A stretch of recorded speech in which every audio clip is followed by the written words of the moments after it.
hearing on the and public hearing and meeting on the bills, the 13 bills on procurement reform. We'll take up from where we left off last week, and we'd like to greet our secretary and thank him for gracing our hearing this morning, Secretary Manny Bonoan, and of course, being a long-time government official and the official of the Department of Public Works, I'm sure he has a lot to share with us, and we look forward to that. But before that, we'll ask our committee secretary to acknowledge our guests, and again, thank you for taking time to attend this morning. Maraming salamat po. The committee would like to acknowledge the following resource persons present. For the Department of Public Works and Highways, we have Secretary Manuel M. Bunoan, together with Anne Sherlene Lapus, Undersecretary, and Chief Procurement Service Maria Victoria S. Gregorio. For the Commission on Audit, we have Attorney Fortunata Rubico, Assistant Commissioner, and Attorney Alexander B. Juliano, Assistant Commissioner. For the Bureau of Customs, we have Deputy Commissioner Michael Fermin and Chief of the General Services Division Isagani Galsim. For the Department of Budget and Management, we have from the Legal Service Attorney Sarah Jane Abuel. For the Procurement Service DBM, we have Director Philip Joseph Vera Cruz. For the Government Procurement Policy Board Technical Support Service Office, we have Deputy Executive Director Maria Junicia Rivera Guillermo. For the Department of the Interior and Local Government, we have Director Elnora A. Velasco.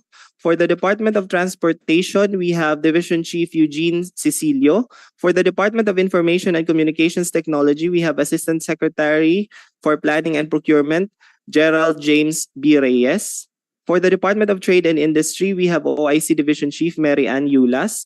For the Philippine International Trading Corporation, we have OIC Vice President Mayra Chitela Alvarez. For the Philippine Contractors Accreditation Board, we have Division Chiefs Attorney Jinky Ann Cruz and Paul Ryan Sting Fugen.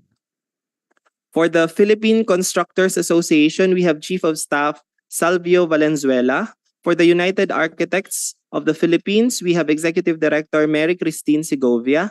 For the Manila International Airport Authority, we have OIC Assistant General Manager Rafael Regular. For the Cement Manufacturers Association of the Philippines, we have its President John Rainier Dizon, together with Cirilo Pestaño II, Executive Director.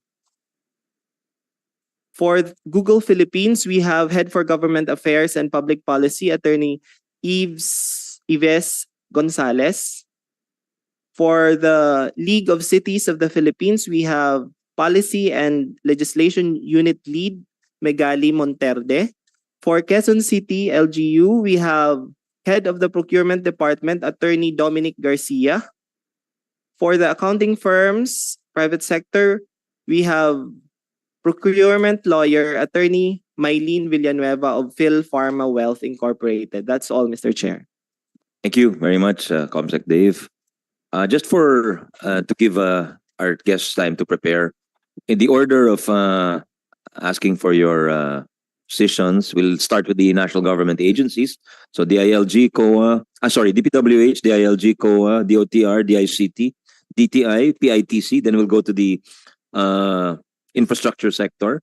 So PISAC, Philippine Constructors Association, United Architects of the Philippines, AMIA, CEMAP, then the ICT sector, PLDT Smart, Google, Dermalog, then the local government units, the ULAP and the LCP, and then we'll go to the pharma, who were here also last week. So thank you again. Good morning, ladies and gentlemen.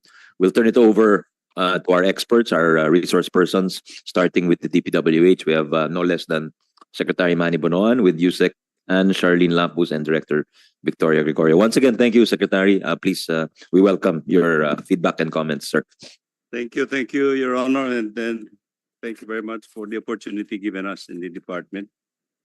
The department has been participating in the various discussions on the proposed amendments of Republic Act, Government Procurement Reform Act, Mr. Chairman, and the department has also submitted actually our initial comments and proposals, which we find that is many of this has already been incorporated into the proposed bill. So without further ado, there are just two items, Mr. Chairman, that we would just like to elaborate at this point in time. And this would, with regard to two items, which actually we also submitted to the honorable, to the committee, with regard to the submission of an abnormally low bid and the submission of unbalanced bids. We feel that these two items, Mr. Chairman, would have to be addressed considering the experiences of the Department of Public Works and Highways. That for the abnormally low bids, there are some instances that while we thought that it would redound to advantageous to the government, that would translate to savings and cost effectiveness, there have been some situations that indeed there has been it turned out to be on the contrary. So we have been proposing this that this should be addressed probably in the implementation of the implementing rules and regulations. Actually, there had been some practices in the department which we have already adopted, particularly in the foreign assisted programs, which has been sanctioned by the Asian Development Bank and the World Bank with regard to addressing submission of abnormally low bids. For this, Mr. Chairman, we think that this has to be well discussed probably when we draft the IRR. So that It's an unbalanced bid. What is the definition the of an unbalanced unbalanced bid, bid? Mr. Chairman, would be something like this is very much lower than the approved budget for the contract. So you have a ceiling that So it's similar to abnormally low. Pareho yon, parehong concept yon. that's Abnormally low and unbalanced. unbalanced bid is actually unbalanced bid. It's not really similar to the abnormally low bid, Mr. Chairman, because Sabing dive, nag-dive yung isang bidder. Nag-dive. Anong ibig sabihin nun? That's abnormally low. yes, Dive yon. dive. Ano yung unbalanced? Unbalanced What is an is- example of that? For example, you have one item that you have front-loaded a bigger amount, not what expected, but it's practically probably within the one of the bid, but then you have front-loaded it into a one item, front-loading. So there is a kwan doon naman it might be used as a instrument for the contractor na yun ang kukunin niya muna kagad, and then without continuing Change order yon, change order with later the on. problem is that there is a chance that he may not be able to continue the project when he's already I think that's what we've been seeing in the recent biddings of DOH, no? exactly Sa government hospitals. Maraming iniwan ng contractor. even for some of the projects that we've been implementing in the department, Your Honor. So these are the two items, Your Honor. We'd appreciate some statistics on that, Yes, just in case yes, we will matanong do mo sa that, amin, Secretary. We'll do that, Mr. Thank you, sir. Please go Thank ahead. you, Yes. So these are just the two other items that we would just like to elaborate at this point, Mr. Chairman. And we have already submitted our comments to this effect and suggestions, Mr. Chairman. Thank you, sir. Thank you again. Would the USEC and Chief Gregorio care to add to that, or okay na yun? We can move on. Ayos na? Sige. Now go to the Bureau of Customs. We have DEPCOM Michael Fermin and Division Chief Isagani Galsim. Saan sila? Ayan. Hello, sir. Na-raise kasi wala yata kayo last week, no? Na-raise yung presence nyo by the Health and R&D or S&T, our research and development and science and technology sectors, yung parang very time sensitive yung mga biddings nila, yung procurements nila. And minsan yung element of uncertainty na papasok dun sa bureau. So they cannot also yung cost parang not only the time but also the cost. So ano bang magawa natin diyan? Maybe initially you could give us some ideas, and then but at the end I think maybe you all need to sit down together para magkaintindihan ba? Yeah, please go ahead, sir. Good morning, Mr. Chairman. The Bureau of Customs, we had this during the pandemic po, sir. We had a special lane naman na specifically dedicated in our airports for the entry and facilitation of medicines, no? And until now, we still do that. We just want to comment on the proposal of having a special green lane. The special green lane po kasi is most likely dedicated for top 1,000 companies and more stringent requirement, kaya parang hindi feasible on that. But however,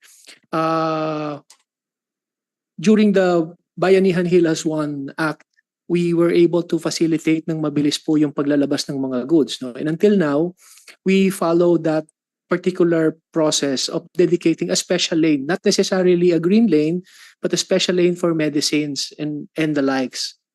We just like also to emphasize na the problem is that the BOC is more on our mandate is the revenue generation, the border control and trade facilitation. We are not of the regulatory agencies, and we just follow whatever regulatory agencies impose.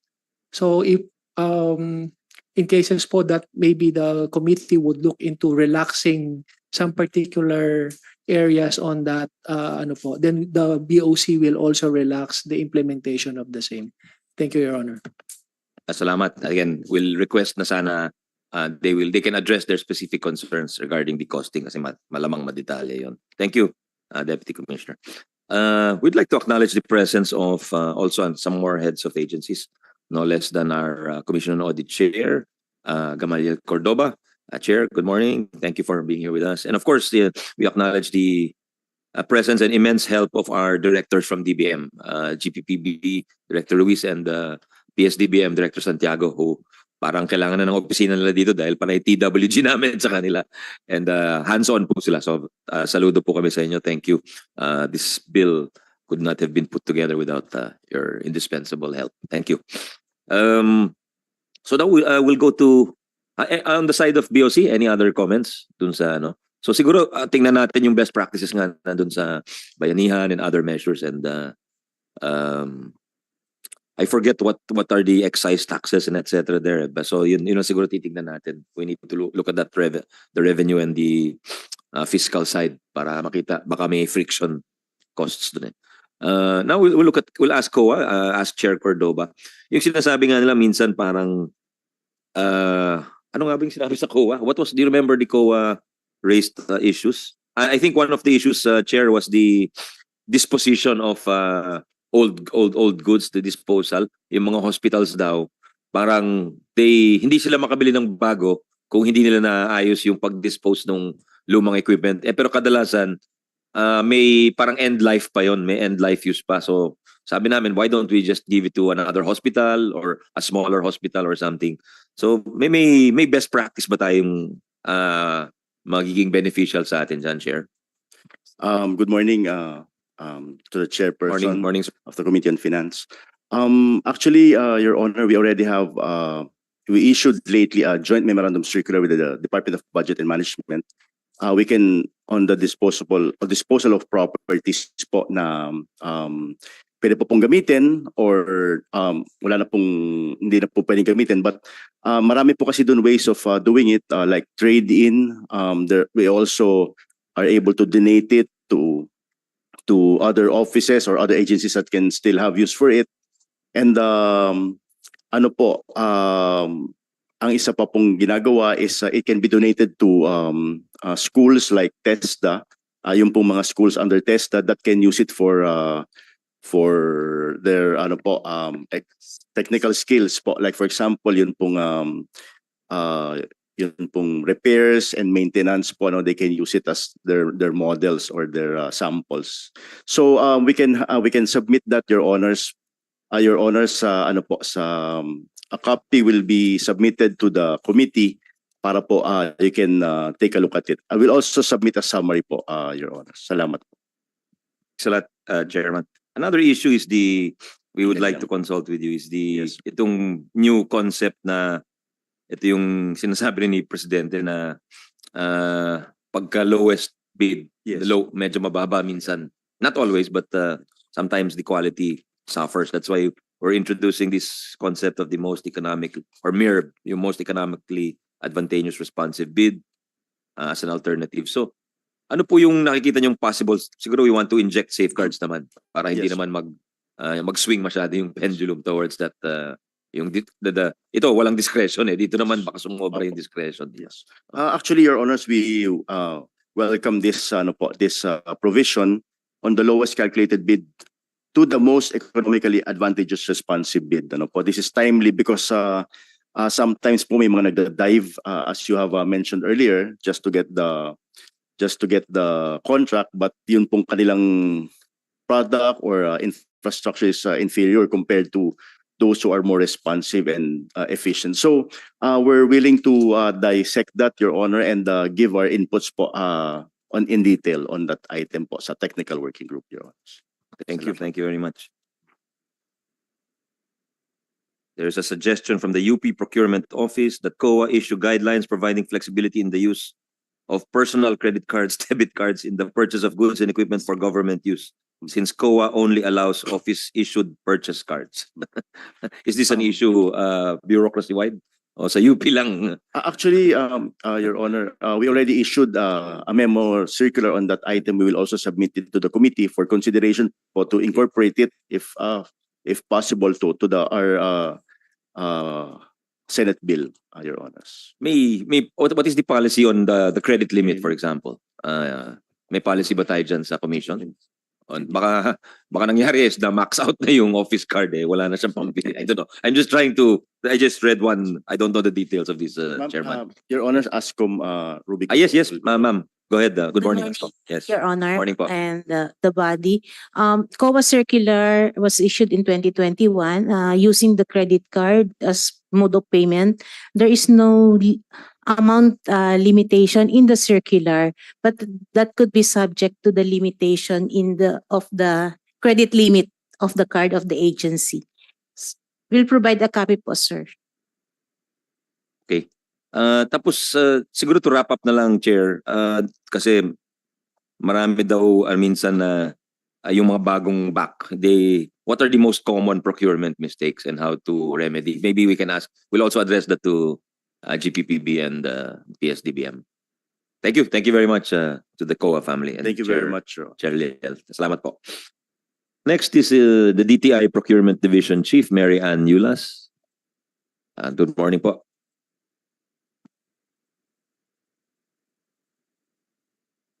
Good morning, Mr. Chair. For DTI, good morning, everyone. For DTI, we have reviewed the new modus procurements and strategies, and we have some comments on some part of it. For example, for the competitive dialogue, there is a high chances of success in implementing the project due to the reduced and streamlined procurement process. We believe that we still adhere to the conduct of competitive bidding to promote a more transparent and a competitive and open competition to all. And also, it may result to limiting the participation of the suppliers. For unsolicited offer with bid matching, there's also high chances of success of the project implementation. We recommend to have the creation of TWG to evaluate and assess the necessity of the proposal for the unsolicited offer. And also, same as for the competitive dialogue, it may limit the participation of the suppliers. And at the same time, it may be advantageous to the original proponent. For the direct acquisition, we prefer that it may be applied during emergency cases. and it may result to familiarization or preferences. Also, same as with the rec sales, and we are recommending the higher threshold for SBP for efficient procurement process and success of the implementation of the project. For the engagement of the procurement agent, it can be applied for an overseas procurement wherein the process can be handled by the overseas post, and the awarding of contracts shall be done at the Philippine office of the procuring entity. The safeguards we recommend is that the procurement agent can expected to procure the requirements of the procuring entity within the given timeline. And also the procurement agents that have the mandate, expertise, and capacities to perform the activities being required. Also, we recommend to have to set a threshold for each procurement activity, and setting the process of accountability if failure occurs during the process. For the MERB, we have also suggesting the determination of the criteria for the MERV and setting up the criteria. For the life cycle of procurement, it may be applicable for a highly specialized equipment for other agencies. And the professionalization of the BAC. As of now, the Procurement Management Division officers, the BAC members, and the technical working group were already attended the training along procurement for them to be able to understand the process. And also, additional institutions or schools are providing trainings for the procurement officers. And that's all. Thank you, Mr. Chair. Thank you, Division Chief Yulas. Can we hear from the PCAB, the Philippine Contractors Accreditation Board? We have Division Chief Attorney Jinky Ann Cruz and Paul Ryan Fugen. Yeah, morning. Good morning, Your Honor. We'd like to greet everyone for good morning, and we acknowledge for giving us presence here in the PWG. For PCAB, we have 3 suggestions for the current law. First, as to Section 41, we would like to state that in case of infrastructure projects, the BAC shall require the submission of the prospective bidder's PCAB's license, certificate, or registration, if this is possible, Your Honor. As to the second point, it's in Section 71, Article 15 on settlements of disputes. We suggest that the terms provided that the disputes within the jurisdiction and competence of the Construction Industry Arbitration Commission shall be referred thereto. As to the last What? suggestion, Sorry, could you speak a little louder? sorry, Your Honor. The questions for the pickup should be what? For the second suggestion, Section 71, as to the disputes, we would like to add the statements, jurisdiction, and competence of the Construction Industry Arbitration Commission. And for the last suggestion for the PCAB, as to Section 73, warranty, we suggest that it was stated in the proposed law that commence up to the reasonable period as defined in the IRR, taking into consideration the scale and coverage of the project, its final acceptance by the government, damage, construction, or works, except those occasioned by force majeure. We suggested that in case of damage, it should be in accordance with the Article 1723 of the Civil Code. And if possible, the phrase force majeure should be deleted because it can be used as defense of the contractors in invoking Civil Code as well. Ano yung provision ng Civil Code na yun? Article 1723. Anong nakalagay naman ulit? In case of damage, Yeah. the contractors are liable for low cost of materials and the like within 15 years. Okay. That's all, Your Honor. We submitted the comment as well po. Thank you. Maraming salamat po. So now we've heard from, of course, our friends at DBM and GPPB, DBM, DICT, PITC, PhilPharma, DOTR. We'll give you a chance to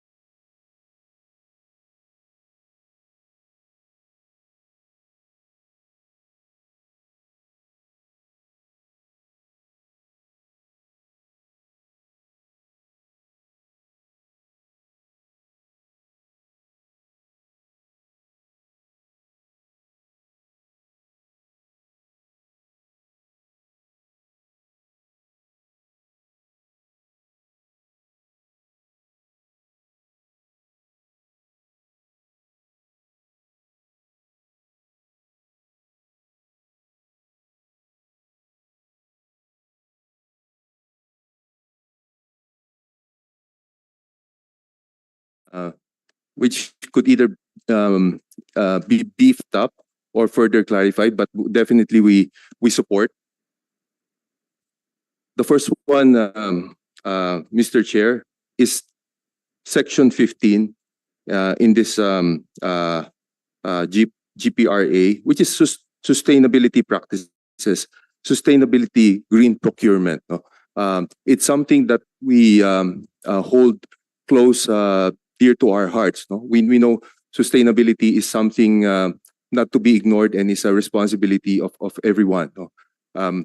We're pleased to share that for the cement industry in the Philippines, this is highly practiced. No? We even address or support local communities in addressing waste problems. For example, the use of alternative fuels and the use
Recording stopped.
reconsiderations and recommendations by all the agencies from the since the RA 9184 enactment. We stress some of the provisions with regards to the consultancy services, yung hiring po ng mga consultancy services, and also yung professionals natin. If ever na mas maganda po siguro, nabigyan muna po natin ng pansin yung mga professionals natin vis-a-vis doon sa mga foreign providers. This is to strengthen yung pong ating local talents and capacities po ng mga professionals natin along the way. All other recommendations po will be submitted, and our position paper in support to this Government Procurement Report Act will be submitted soon. Thank you very much. Philippine Constructors Association, Chief of Staff Salvio Valenzuela.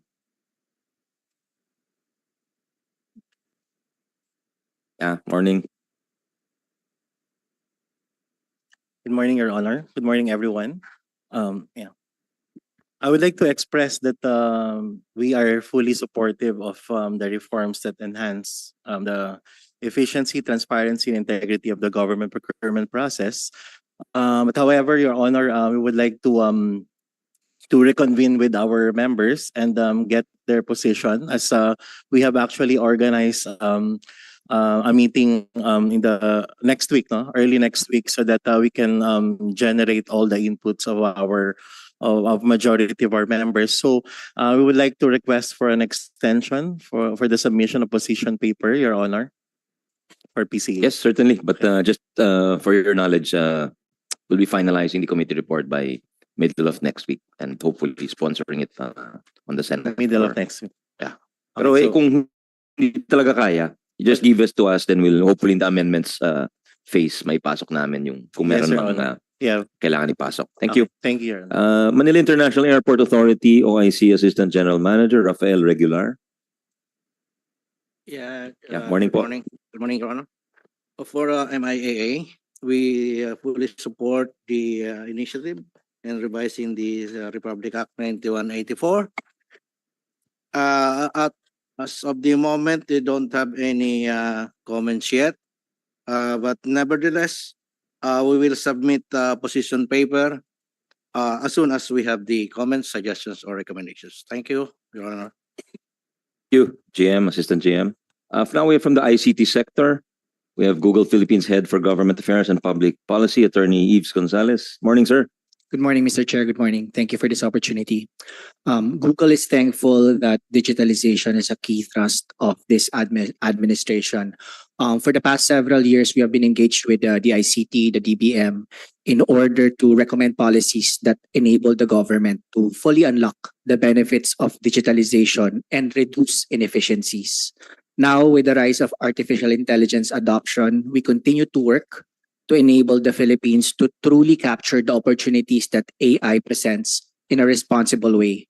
We will submit our written recommendations to the committee based on global best practices to enable the Philippines to achieve its digitalization objectives. Thank you, Mr. Chair. Well, I appreciate that. Salamat, Attorney Gonzales. PLDT Smart Communications Senior Manager Kenneth Regañon. Morning. Good morning, Mr. Chair. Thank you for inviting Smart. For Smart, we support this measure and we welcome all initiatives that promote efficiency and ease in government procurement procedures. If possible, Mr. Chair, if we can submit our position paper at the soonest time. And thank you so much for inviting. Yes, certainly. Thank you very much, Mr. Regañon. Now we'll move to the local government sector. So we have Quezon City Head of Procurement, Attorney Dominic Garcia. Good morning, Mr. Chair. Morning, Attorney Dom.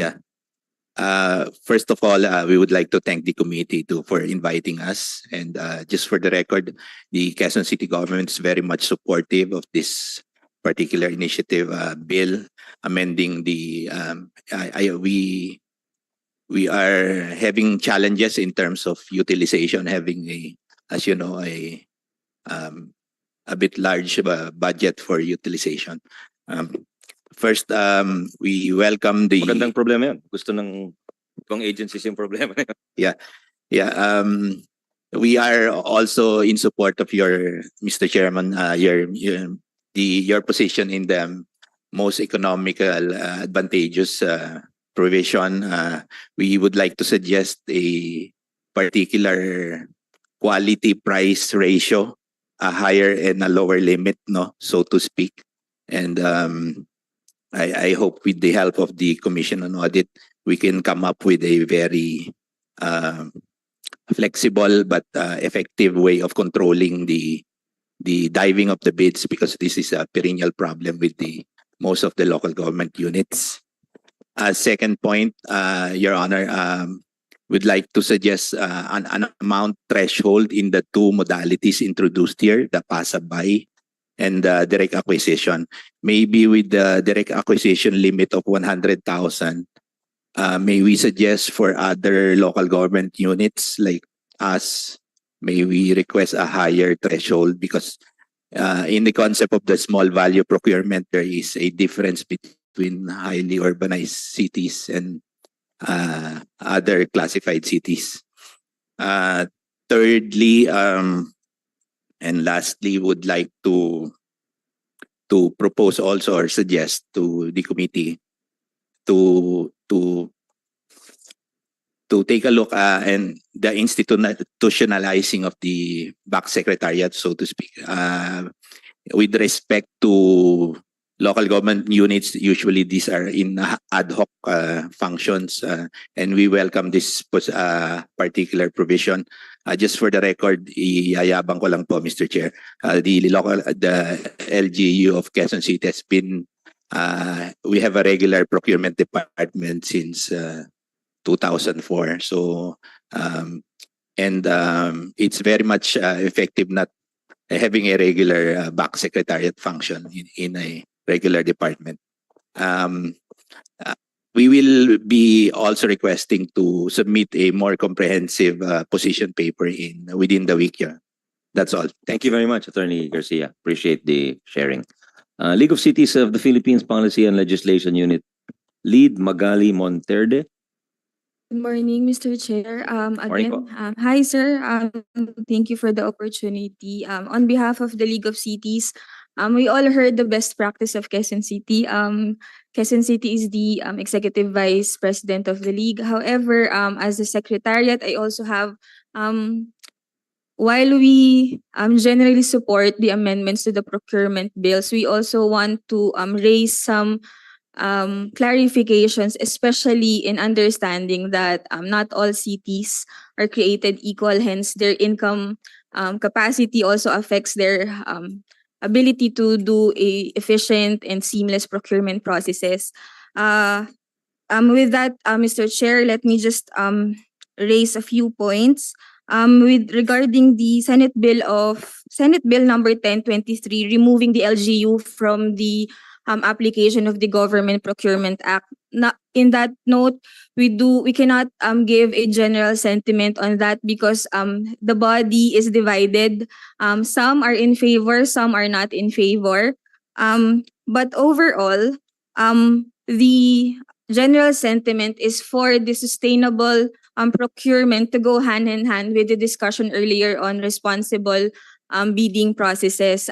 In that case, even the cities with lower income, even in the new classification of cities, they will be able to sustain projects that can really have an impact in their constituents. Another point is that this applies normally to fourth to fifth class cities. Their engagements with private sectors, some of them cannot really sustain or have the necessary funding to create a project or a program. Hence, a need for a PPP is parang in order. So in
Si Blake Barrios. Good morning, sir, Senator.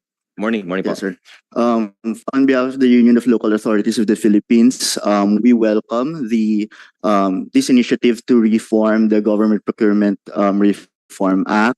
We are supportive of the bill. As we all know, there have already been several studies, such as from ADB and UNDP, outlining the deep challenges that local government units face with regards to procurement. Among the findings in those studies are the professionalization of procurement units, the capacity building for local government units, and the front loading of the procurement, so that even before the bidding starts, there is already the specifications and the appropriate bidding documents, which we saw in the latest version of the bill, and we welcome that. We would also like to reiterate our previous position that local government units, as was highlighted by the Leagues of Cities and by Quezon City, would have varying degrees of absorption, and the increase in the previously ULAP and the leagues have already advocated for increase in threshold of small value procurements, and we found in the latest version of the bill that it's at about 2 million per procurement. We just wanted to be clarified if the threshold for small value procurement will be uniform across all local government units, because previously in the past it was based on the income classification. Income classification of cities, municipalities, and provinces, and there was a uniform amount for all barangays. And also, apart from that, we wanted to highlight the need really for coordination with the Commission on Audit, in order for local government units not to fret about certain procurements, because now that we are introducing new modalities of procurement, it would be best to communicate with them that it is to their best interest to avail of these different modes of procurement without having the fear of possibly being flagged for these procurement modes. That would be all, Mr. Senator. Thank you. Thank you, lot. That's very good points. We'll tackle them together. Tapusin lang natin si DILG, Director Elnora Velasco. Director. Good morning. Hi, morning po, ma'am. Mr. Chair and members of the present today. Again, Your Honor, we would like to express again our support to these amendments of 9184.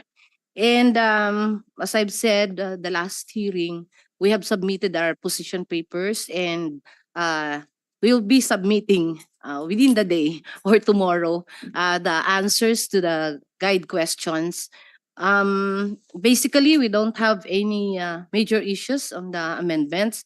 And in fact, some of the points there have been practiced by the DILG, like the jury duty role of the back members, the TWG and the back secretariat including. We have been doing that for years. And mandatory training, sir, for the members of the back TWG and back secretariat. Secretariat will been doing that for years also, sir.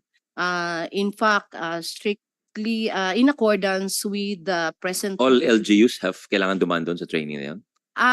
In fact, all Even barangay, gano'n? sir, I suppose. Pati barangay, gano'n? 2184. Yes, sir. Dumadaan sa inyo? I don't know, ma'am. Saan po? For the DILG only. For the DILG. For the DILG, within the Back department members. only. Yes, sir. Ay, di, kasi nabanggit nila kanina is, sana yung mga ibang smaller cities, matutunan nila yung ano. Yes, sir. Actually, sir, we procurement. have a bureau service in the DILG, the OPDS. Pero ano lang, sir, parang on demand lang. And also the LGA. They Okay. provide Just provide us maybe on statistics on how many they have assisted. yes, sir. Ilan yung nag-demand or humingi ng Yes, sir. tulong. Kasi I think I understand the DBM also does it, and DAP they also have a joint program or module. So Yes, sir.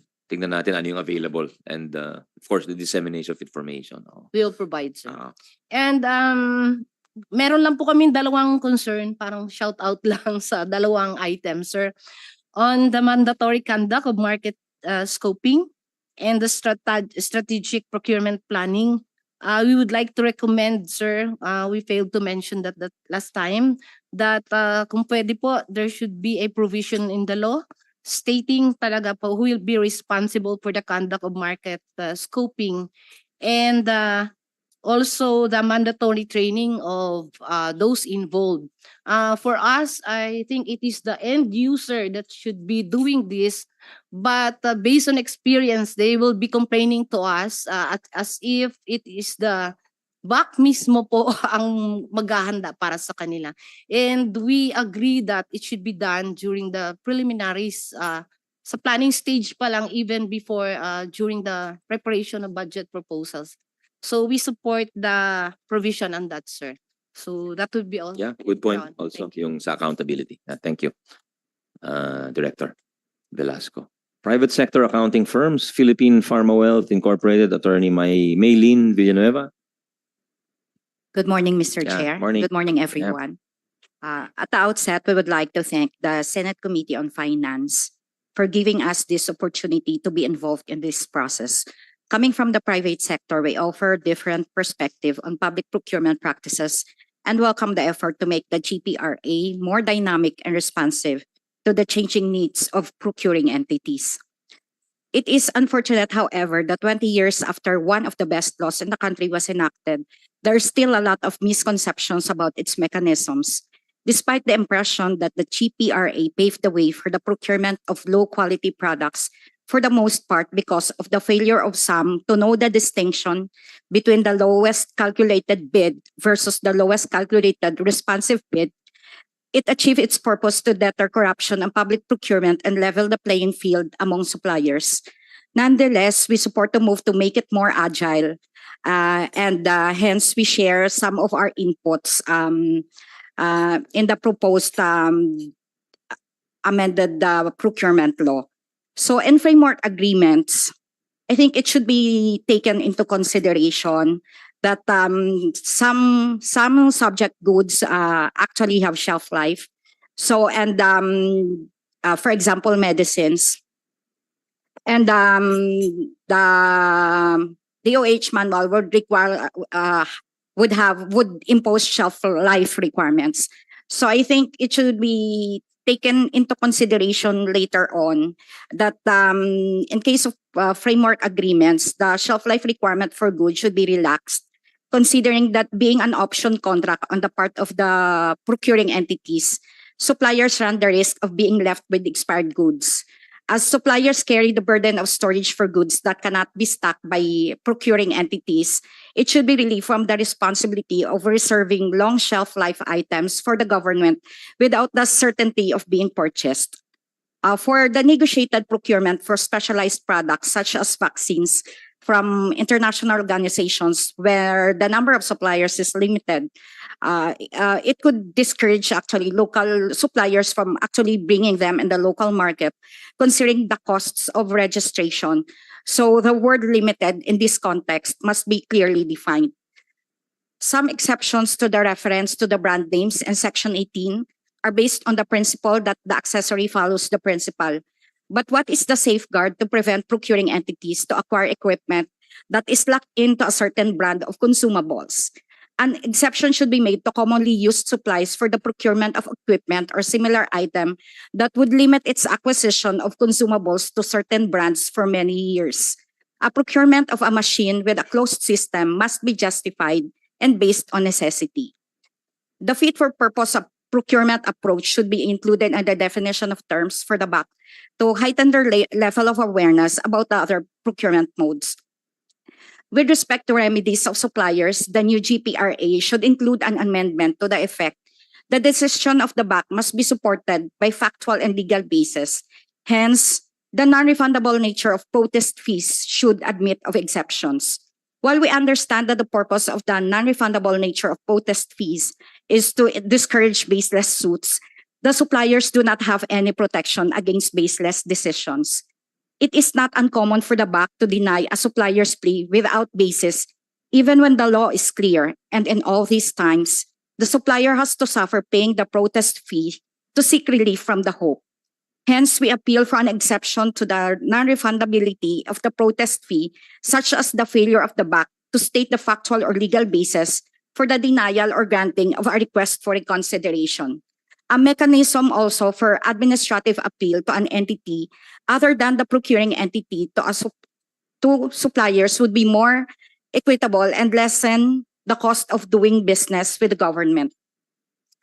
Instead of the BAC determining whether the contract will be awarded to the lowest calculated responsive bid or the most economically advantageous responsive bid, we recommend that the GPPB should provide the terms of reference or the parameters for implementing the MERB as an award criterion, as it might create an anomalous situation when the BAC would require a quality that deviates from the prescribed standards to favor certain suppliers.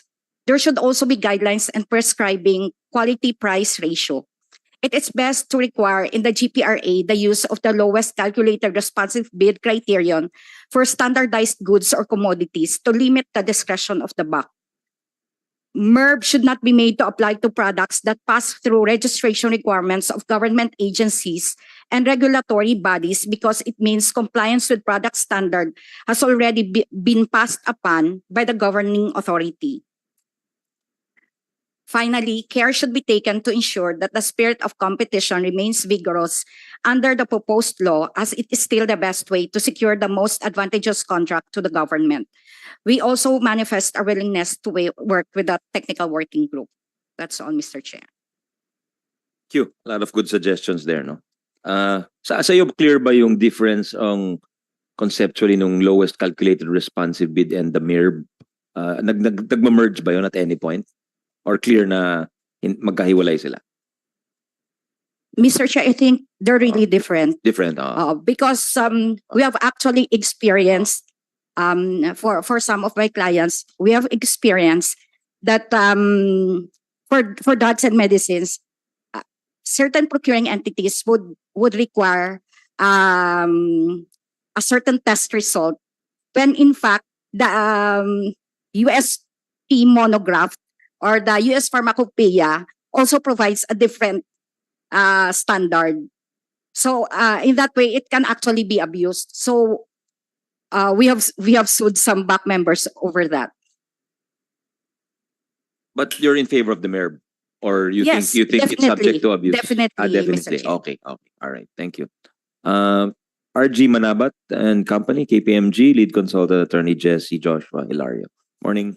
Yes, good morning, Mr. Chair.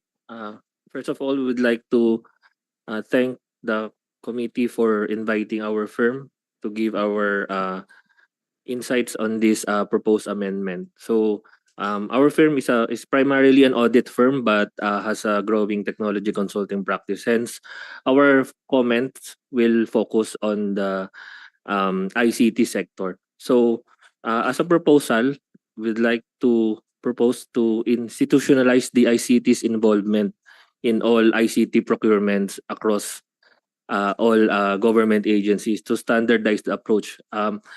Case in point, we have these previous biddings wherein the requirements are different, but then the deliverables are all the same. So these government agencies are procuring the same deliverable or management system, but then the requirement varies, and sometimes even the capabilities as low as 5 years experience and as long as 25 years, but then they are requiring the same output. So in that case, I think during the market study phase with the technical working group, it would be best if representative from the national level, when it comes to digitalization or improvements within the ICT sector, is overseen by the DICT. So that is specific to that. And also, I believe DICT has an accreditation process currently, and I would like to propose to utilize that like a PCAB license as well, so as to weed out fly-by-night bidders that has no substantial amount of experience and will not be able to deliver properly. So we would also like to echo the protest mechanism process, as well as the refundability of the protest fee. So in addition to that, the protest mechanism is actually, if there will be some sort of a streamlining as well, since the protest mechanism is heavily reliant on the hope currently, and in most cases it is an outright denial. So if there's an independent body checking this protest mechanism other than the hope, we support it if it's possible. Thank you, Mr. Chair. Thank you, Attorney. So now we can go back to our resource. Maybe it's a good time to consult our friends from the DBM, our resource persons from the DBM, the GPPB. So maraming, just to try to recap some of the issues list, no? Whether it's a good idea to increase the limits on the new procurement forms or processes, passerby, direct acquisition, SVP, capacity building, the professionalization of the back, who will do it, whether it's good to have tiers per type of LGU, and then this one is raised on the DICT involvement, and then yung refundability of protest fees, and the special rules for shelf life. So these are medyo marami yun, medyo ano, but if you can address some of them, it would be appreciated. Yeah. Director Ruiz, yes. Good morning, Your Honor. Perhaps, sir, I would respond first dun sa question niyo po on the sustainable public procurement and under it is green public procurement. Tatlo po kasi ang entry point for us to be able to implement sustainable public procurement, SPP, in particular green public procurement. So yung green po, that's just part of SPP kasi ang SPP po can cover social. So wala pa po tayo doon, pero yun po yung ating ambition. Sa green naman po, it looks at the environmental impact. Una pong entry point is the specification through planning. Ibig pong sabihin, pwede mo nang ilagay as part of your specification, green criteria. Bawa po ang ilaw, pwede mo ilagay LED light. So imbis na ang tawag po doon, yung ano tawag sa dati? Fluorescent po. So doon po yan gagawin sa planning at ginagawa na po natin siya ngayon. In fact po, nagpapilot po kami ng 7 broad categories of non-common use supplies kung saan ilalagay na po ng aming pilot agency yung green specification. Yung pong 7 broad categories, pinili po namin yung mga most impact sa environment and yung mga madalas na pinoprocure ng agency. Katulad po ng food and catering, yung pong mga meetings, conventions, na venue, yun pong motor vehicle, ICT products, construction materials, sustainable fabric. So yun na po yung mga kasama ngayon sa pinapilot. Doon po sa ginawang resolution ng board, nakalagay na rin po doon yung mga green specification na pwedeng gamitin ng mga procuring entities at across nun yung environmental impact niya. So yun po yung first entry. Pwede po natin ilagay sa specifications yan kung we are supporting yung sustainable and green public procurement. And the reason why we want it institutionalized po sa batas kasi to support din po yung ating national commitments.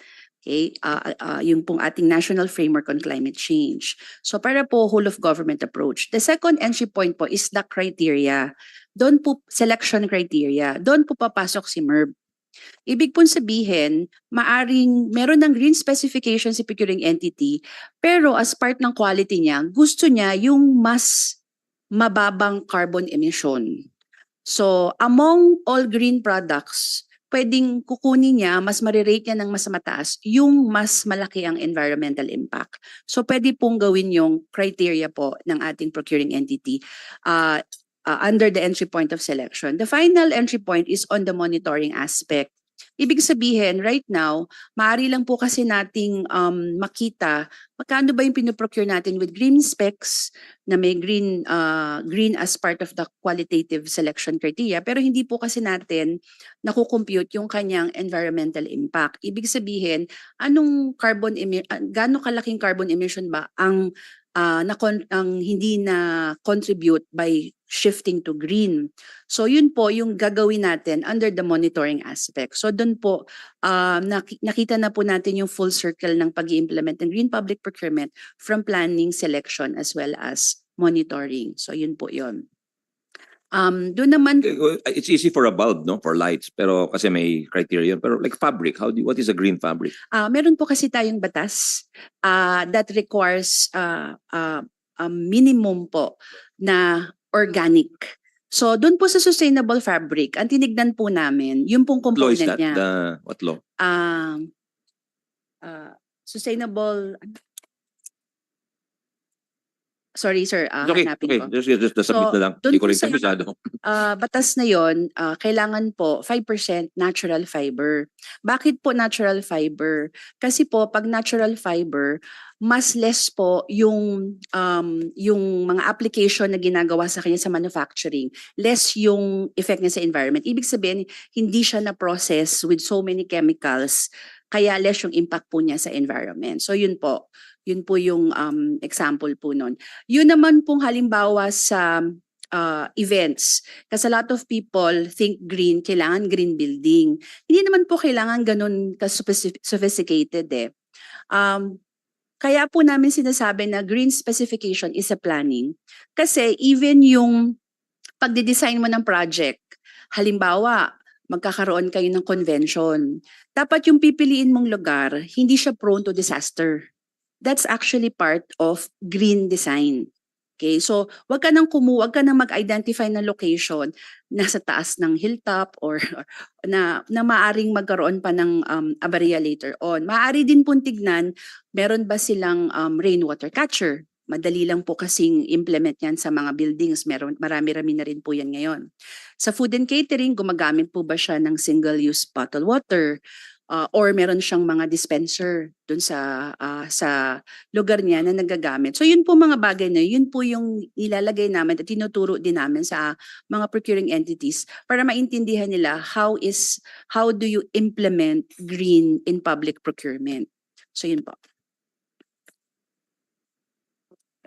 What the other issues would you like to address those? Sir, RA I'd like to add pala nung in-outline natin, yung accountability issue din, yung who will formulate and end user the relationship.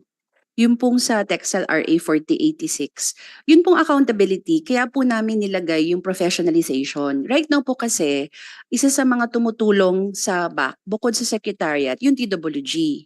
Hindi po lahat merong back sec na permanent, meaning hindi po lahat may procurement unit. Base po sa pag-aaral namin, mga 20 to 23% pa lamang po yung mga nakapag-request na magkaroon ng procurement unit. Bakit po ganon? Kasi hindi po siya automatic. Kailangan niyo po munang mag-request sa DBM para magkaroon po kayo ng procurement unit, division, or office. Depende po sa volume po ng inyong procurement. So ngayon po, talagang ang accountability should really be the end user. Kasi po, hindi naman po kakayanin talaga yan ng BACSEC or ng TWG. Part po ng professionalization is precisely maayos po natin yung accountability lines. Kasi depende po sa makikreate na position at kung anong mga technical position to, maari na po nating i-allow na magtulungan po sila. Meaning, dahil may permanent ka na, yun po kasing TWG ngayon ad hoc. Additional job lang po nila yan. Kung meron ka na ngayong permanent positions that will act as Secretariat and TWG, makatutulong na po sila sa pag-enhance din ng capacity ng mga end users to identify. Ibig po sabihin, end user pa rin na mag-identify ano yung need nila. Pero pwede sila ngayon tulungan ng TWG para maisulat yon. Kasi po usually, doon po talaga nagkakaproblema. Bakit po ba end user dapat ang nakakaalam? Sila po kasi yung gagamit, sila yung kung doktor ka, alam mo kung ano yung mga requirements ng isang machine na maayos, pero hindi po sila necessarily may capacity na isulat ito. into a technical specification. So yun po, maganda kung magkakaroon po tayo ng mga positions sa gobyerno where magaling na po sila, praktisado na po silang gumawa ng para pong mga accountants natin, alam na nila paano gawin yung mga accounting forms, mga budget officers natin, yung mga budget forms. Ganon din po yung gusto nating mangyari po sa professionalization in public procurement. So, with that po, ma-identify natin ano ngayon ang role ni end user kasi siya pa rin po yun eh. Ano naman ngayon ang dapat ginagawa ng TWG in helping that? Kung yun po yung magiging tawag dun sa position na makikreate natin for that. Sir, ngayon po kasi meron po tayong technical working group na ad hoc. Sa professionalization po natin, we're saying na magka-create position na po. Yun po, later po natin malalaman yun because it will be on a competency-based framework. So we're not imposing it. It's an option lang. Ang alin po ang option? Yung creation of that position.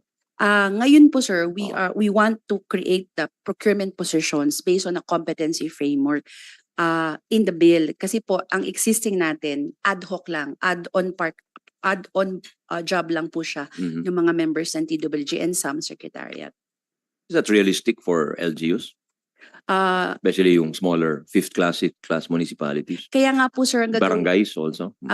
Kaya nga po ang gagawin natin sir is in the creation of position, it's competency-based framework which means depende rin dun sa pinoprocure mo. Kaya nga po meron din tayong thresholds even in the small value procurement for the LGUs, yun po yung nabanggit kanina. So we're not going to mandate similar types of positions for all. Nakaangkla po yan again sa competency requirement tsaka din dun sa mismong procurement activities po ng particular procuring entity. How about the other issues, Director? Are you in favor of increasing the limits on things like pasabay, direct acquisition, yung small value procurement, SVP? Yung sa small value po, I think in the bill na increase na po siya from the existing na, meron naman po kasi dong provision that this may be adjusted. So to my mind po, for now, as an internal control mechanism din, we work with these thresholds. Meron naman po kasing flexibility later on for this threshold to be adjusted in consideration of inflation or kung other market factors. Should we not place a limit to how many times you can use these forms? Kasi they can just do it. What's stopping them from doing it 100 or 1,000 times? Number one po, hindi po kasi natin makokontrol kung ano po hindi po pare-pareho ang pinaprocure ng mga agencies. So hindi po natin pwedeng makontrol, baka po maging too rigid kung sabihin natin maximum of 5. Kasi depende po ngayon sa nature, volume ng kanilang procurement. So baka po ang mas magandang internal control really is to have clear guidelines on exactly when. Meaning, let's differentiate. Very basic po, public bidding against small value is the amount. Okay, so ang ating pong consideration in the guidelines is because the amount is not that much so that you don't have to be too rigid in the requirements, in the eligibility requirements, unlike in public bidding. So yun po, very clear yung differentiation ng dalawa. Kailangan lang po nating ma-define in the law, ano bang difference ng direct acquisition? Diba ba? I think another defining point po dyan is the amount itself. Ibig sabihin, because right now, ang mga presyo ng mga regularly kailangan natin, at minsan mabilis kailangan, makuha mo na agad, is up to this amount, 100,000 po yata. Kaya, yun po yung ginawa nating distinction, kumbaga, ng direct acquisition sa small value at saka ng public bidding. For all the others naman po, it's really the conditions by which you may be able to implement them. Yun po yung kailangang klaro. Small value and the direct acquisition. They don't apply to bigger contracts ba? I mean, you cannot split it. Kasi I know there's a prohibition on splitting of contracts. Diba? So, yun po yung next point ko na kung ang importante po kasi is that you do not use the alternative modes in order to circumvent public bidding. So halimbawa po, minsan po kasi ibang agency bibili halimbawa ng laptop. Sa first quarter, kailangan nila 10. Biglang gumawa ulit sila ng APP. in-update nila another 10. So that can be really designed to do splitting kasi ayaw nilang mag-public bidding, so small value sila ng small value. Klaro naman po yan even in the COA rules on when you do splitting. So ma-avoid po natin, at least for the threshold, yung mga chop-chop ng mga projects intentionally para po ma-avoid yung public bidding. For all the other modalities, ang importante po sa palagay ko is to define when. What makes the other modalities different and when you should be applying this to properly guide po the procuring entities. Ang difference lang po dun sa mga bagong modalities sa MERB, talagang meron kang decision point whether to adopt a quality-based selection or doon ka muna sa supposedly mas madaling cost-based selection criteria. So yun po. To tackle everything. Yung whether it's a uniform amount or you will tailor it to the size of the LG. Currently po, it depends on the level po ng municipality. I think po in consideration of their income din. So right now po doon po kami rin po lilin towards considering that as well, the income level or classifications of the LGUs. So is that happening now? Yes po. What are the limits now? Wait lang po.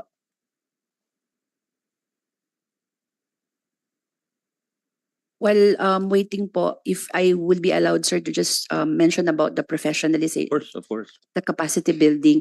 Natanong niyo po kasi, right now po, meron pong professionalization program ang GPPB TSO, and we do this also in collaboration with other agencies. So halimbawa po sa mga local government, isa po namin tinatap ang Local Government Academy para po lahat po ng mga bagong hope, yung mga local chief executive na train namin every time po may bago.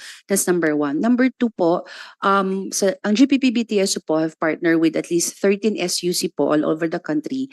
And this year po, expand po namin siya to include other private institutions kasi marami pong interested. That is helping us to implement our professionalization module. In fact po, this year din po, magsa-start na rin po kami ng more aggressive professionalization dahil magkakaroon na po kami ng training facility dahil meron na po kaming patapos na po yung building namin. So, we'll be able to really reach out to more of our stakeholders. As of now po, na-train na po namin lahat ng provinces sa Pilipinas. Yun pong kalahati ng ating mga municipalities sa buong Pilipinas. So we wanna be able to really cover all. Yun po kasing mga cities, they actually, like what Quezon City shared earlier, mas may capacity naman po sila. So what we do with them is we offer some more customized training kasi medyo mas high level na po yung kanilang capacity in that regard. Okay. For the threshold po currently, for first class province and city, for the first class, for the province it's 1 million, for the city it's 1 million, municipality is 200,000. And then pababa po siya. For small value po ito. Wala pa po kasi tayong direct acquisition currently. Bago po kasi siya. So that's for the first to the third class.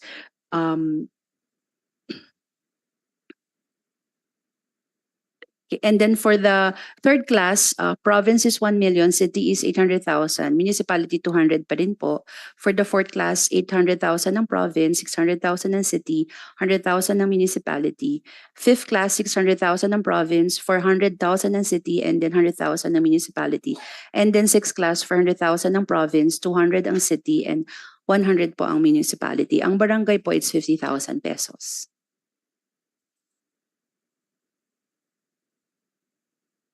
You're in favor of keeping that Opo. system. I thought we want to simplify things. Um, Parang everything we've been discussing the last hour makes things more complicated. Ang mangyayari po kasi niyan, sir, pag po pare-pareho siya, baka po mahirapan yung ibang mga municipalities kasi mas mataas po ang small, baka mas mahirapan po sila dun sa mga mas complicated na project na halimbawa 2 million, hindi po sila pa. Isn't it just better to set a ceiling tapos sila bahala? Pwede pong Have you pag-aralan po studied that namin. possibility? Currently naman po kasi siya, ini-issue po to ng GPPB. So pari po namin i-consider at pag-aralan yan. And we also consult po the leagues whenever we deal with LGU matters po on Okay. procurement. Ito, you have direct acquisition, shopping, small value procurement, direct sales. Di ba, masyado maraming options to. Kaya nga po ang isa po naming proposal, baka po pwede nating emerge na yung shopping and small value. Currently po kasi, nako-confuse din po yung mga procuring entities what is the difference between shopping and small value. Since we're increasing naman po the threshold to 2 million, for both of them, since meron na pong direct acquisition, What is the difference? currently po ang difference is shopping po, the simple difference is shopping, you request 3, you have to get 3. 3, okay. Small value, request 3, you can just get 1. Ang aming pong proposal to simplify things, Again, sorry, sa shopping, paano? request 3 quotation, basta you get 1 enough. Yeah. Okay. And then? So, pas mahigpit po sa shopping, ang suggestion po namin, we just call it small value para basically you have public bidding, you have small value, you have direct acquisition. And the difference in across the 3 are very clear in terms of threshold.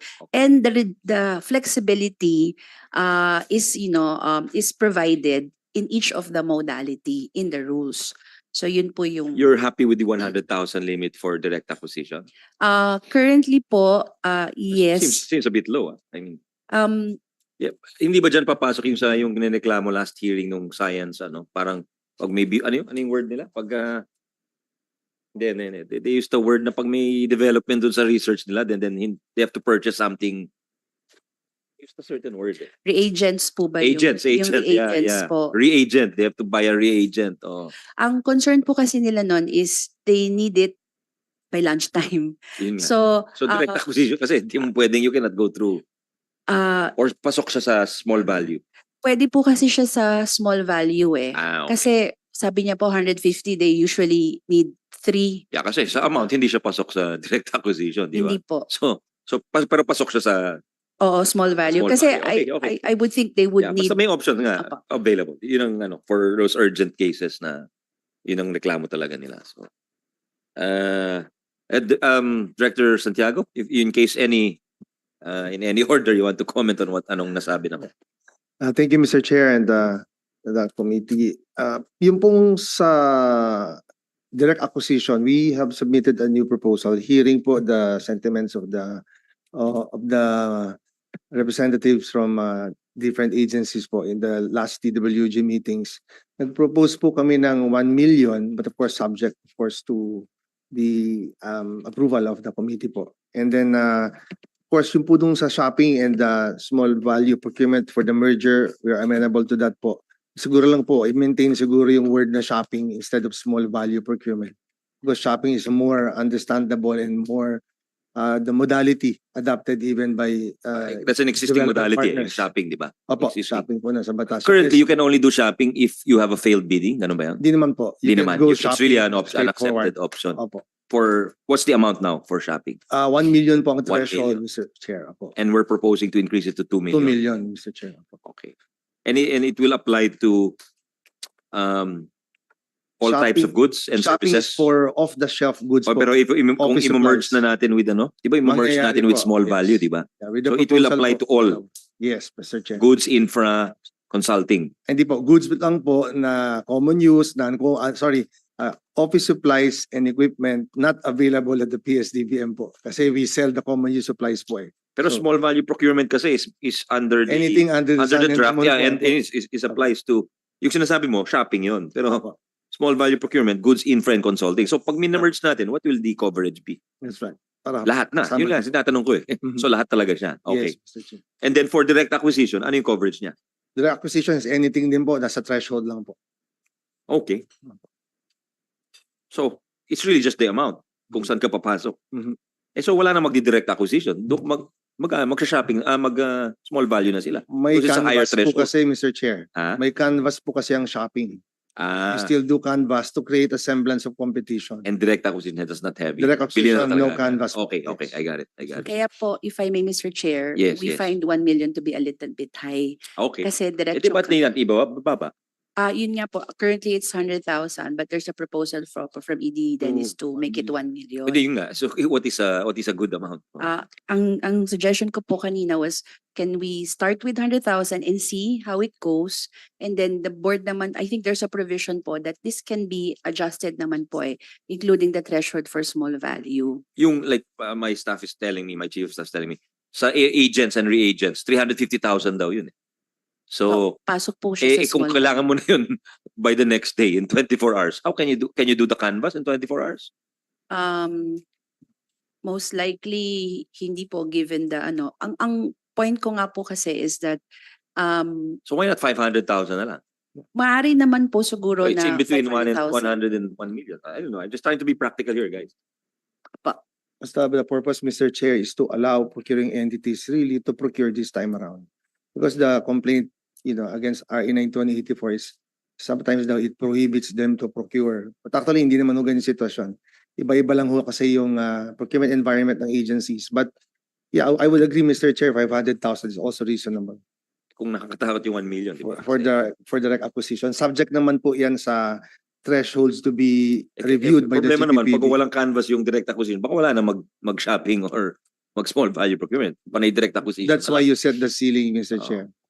And then also there's a security and control under the no splitting of contracts concept, Mr. Chair.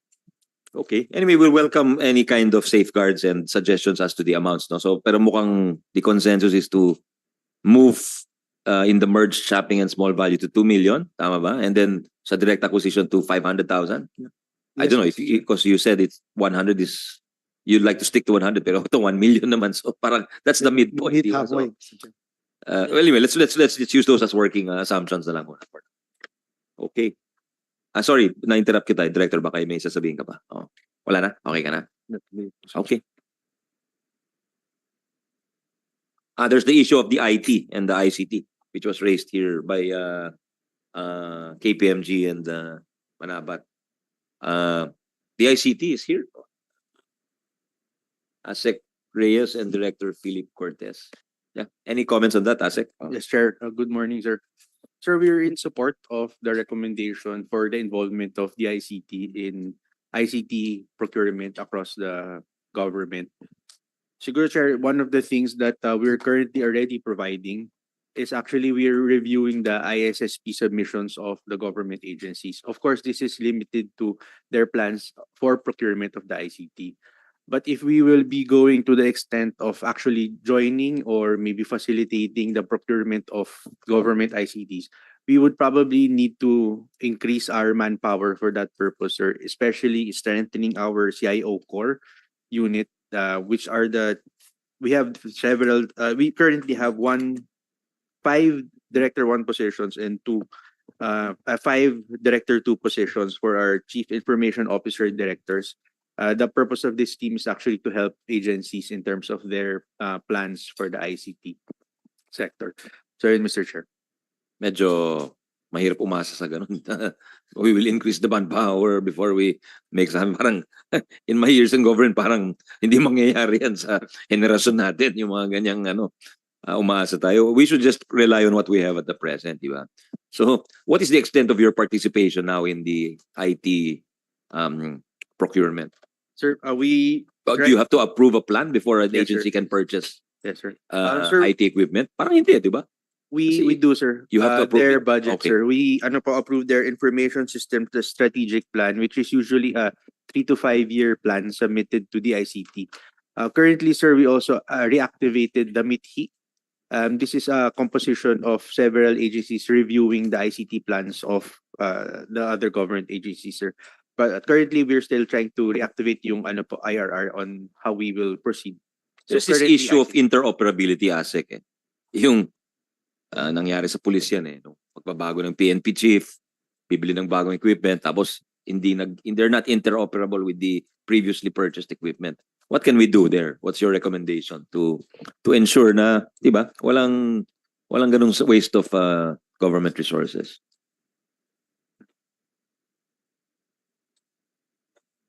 You can submit it. You don't have to give it on the Yes, spot sir. now. One Oo. of the things is, sir, we Yeah. could probably standardize the requirements of each of the systems that are being I proposed. think that's one of the purposes of your approving the plans, di ba? To make sure, to ensure number one, interoperability, number two, yung to prevent obsolescence, di ba?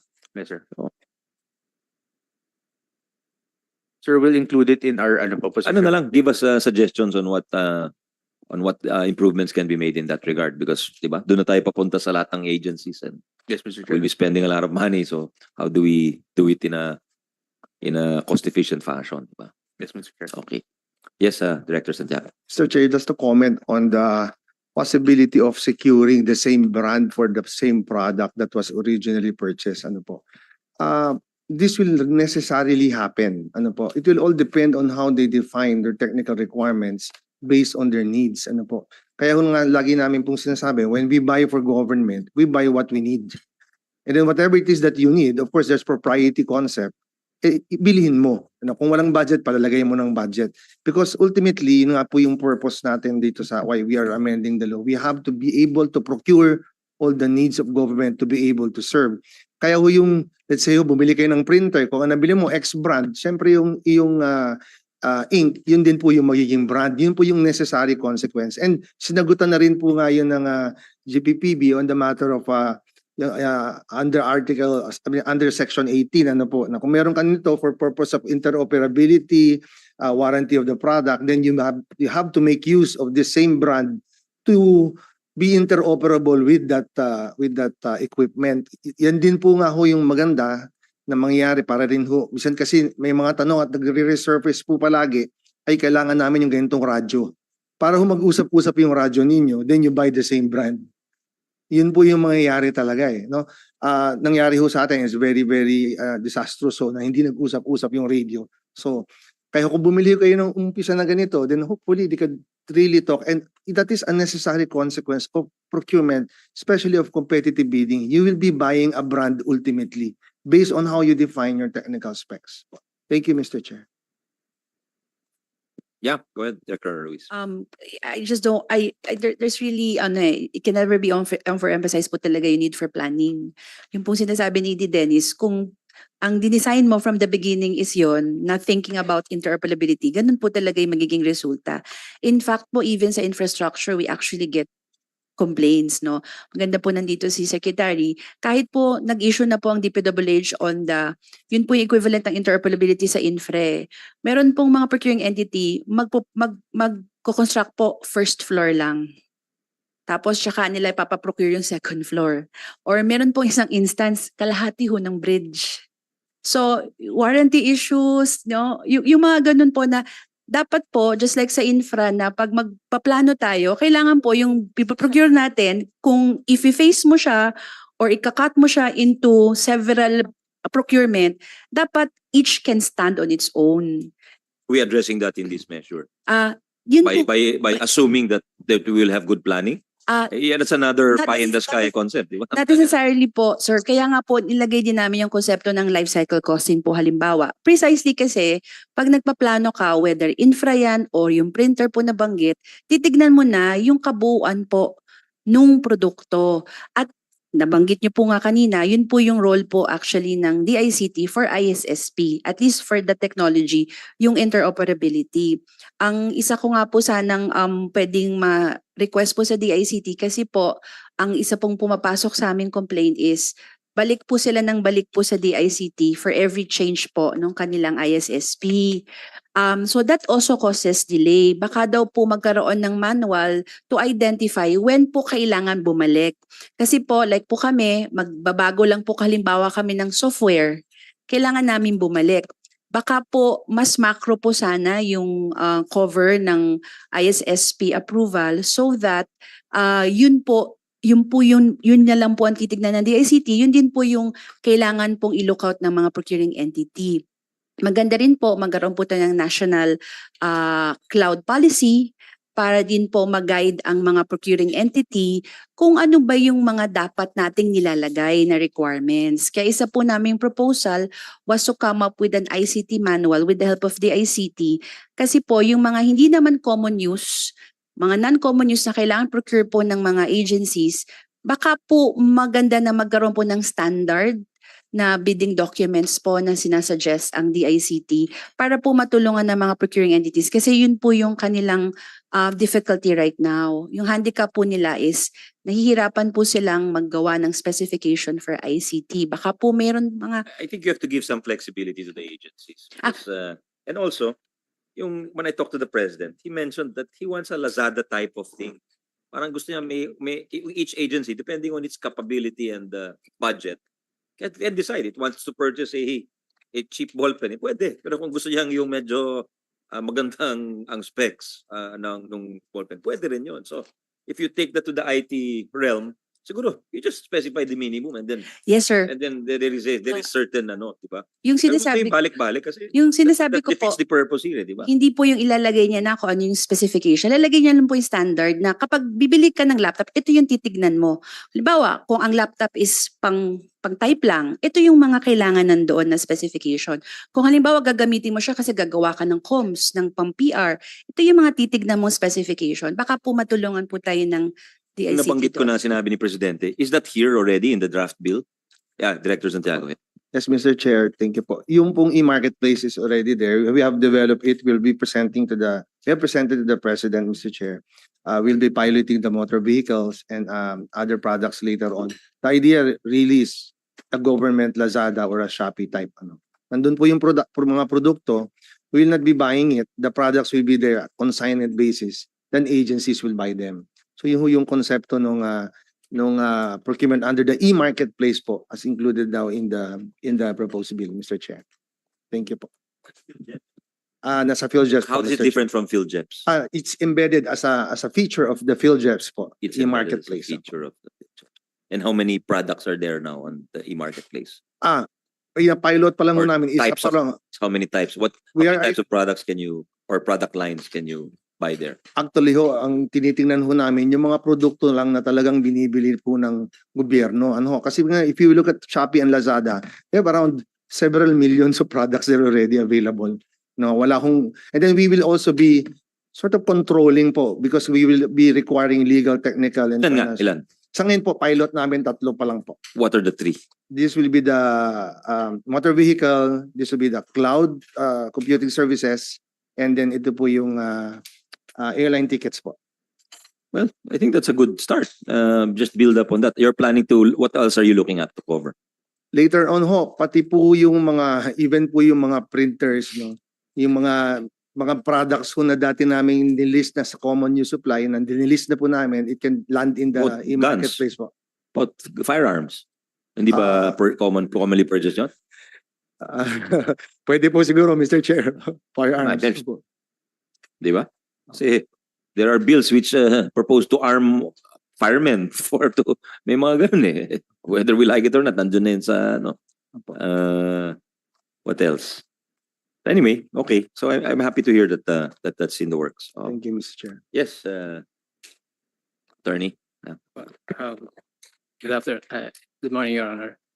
Regarding po sa procurement planning, maganda po yung provision ng strategic procurement planning, but we need to institutionalize this po. There must be a uniform or minimum procedure to be followed by procuring entities, such as who are the major players and their respective responsibilities prior to the preparation and approval of the PPMP and APP. What is the role of the end user, for example, in the back secretariat and others, in the market scoping, supply positioning, analysis of procurement modalities, and risk management. This could be addressed po in the IRR. There must be a specific section in the IRR that would clearly guide procuring entities in conducting strategic procurement planning, the major players and their responsibilities, the chronological sequence from market scoping, supply positioning, preparation of PPMP and APP. This is crucial because if the strategic plan is diligently done by PE, necessarily the approved budget for the contract and the technical specs will be diligently prepared, and it would avoid problems such as bloated ABC, substandard specification of goods and infrastructure and possible fraud. Para lang po alam ng procuring entity anong gagawin. Kasi doon sa IR po, malinaw yung role ng Bids and Awards Committee. Pero dito sa procurement planning, walang, although may definition po yung end user doon sa batas, pero hindi niya alam kung anong contribution niya doon sa strategic. Hindi ba natin pwedeng ilagay sa batas? Pag hindi mo ginawa ito, ikaw ang makakasuhan para klaro na kasi. Di ba? Ayun ang nagsasabi ng tao. Ito yung responsibility mo pero at the end, yung nakakasuhan yung ibang tao, di ba? Parang yes, sir. Saka pag wala pong spell out na lang procedure, natin, di ba? These people will be liable if they do not do this. baka hindi po gawin kung wala. In black and white. Thank you po. No, but that's a very good comment, no? So hopefully with DBM and COA talking here, we can spell it out talaga. Para, di ba? Hindi na malinaw na talaga. Thank you. DICT, PS, DBM. Any comments from PITC, PhilPharma, DOTR? Who we've consulted in the last meeting. Yeah. Any comments? Good morning, Mr. Chair. Before I start, I would like to thank the Senate for your giving Yes, thank you. PITC the opportunity to attend this public hearing on the mandatory procurement law, sir. No?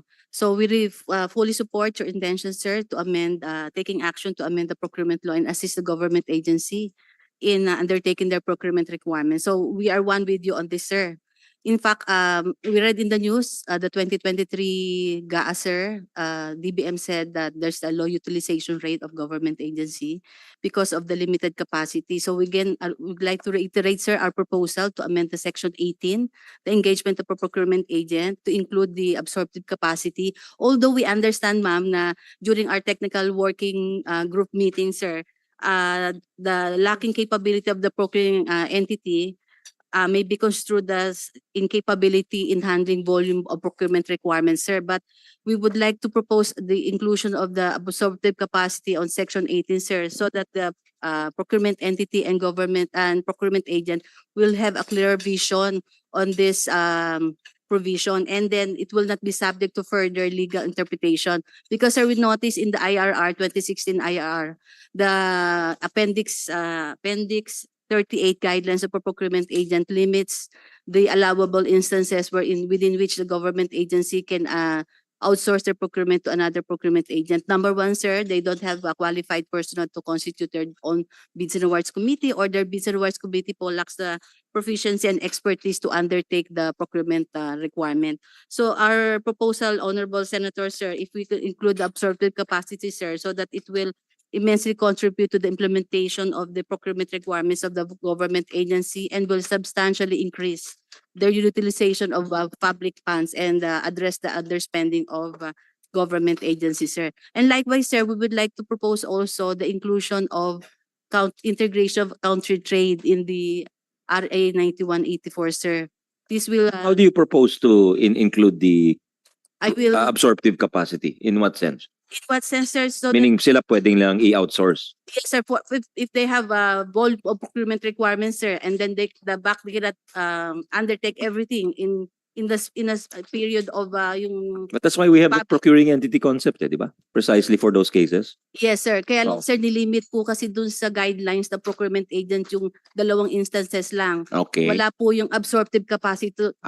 So you want a third capacity. instance. So what is your proposal? So to include, sir, dun sa Section 18 yung head of procuring entity may authorize the engagement of a procuring agent if the procuring entity does have the capability, absorptive capacity, or proficiency to undertake a particular procurement project. Kasi sir, nagkakaroon po ng different legal interpretation. So pag niredown nyo po dun sa IRR, sir, nawawala yung concept na capability ng government agency. Nakalagay lang dun sa qualified no qualified person saka yung expertise ng back. Okay, we'll take a look at that. Yeah, I see. Also include, sir, yung integration ng counter trade in the procurement law, sir. This will provide more value to clients money, sir, added value to their procurement requirements, sir. Okay. That's already in the defense bill, di ba? Yan yung Yes, sir, but oh. sir, Yeah, if you can explain it in a Yes, good in a kasi last time parang hindi opo. parang freebie lang yung dating niya, Yes, sir. di ba? I with me, sir, si Attorney Roxanne Maridinoy, sir. She's the head of the counter trade. She can present sige, the, go ahead, the go ahead. counter trade. Go ahead. Good morning, Mr. Chair. Actually, I prepared a presentation, Mr. Chair.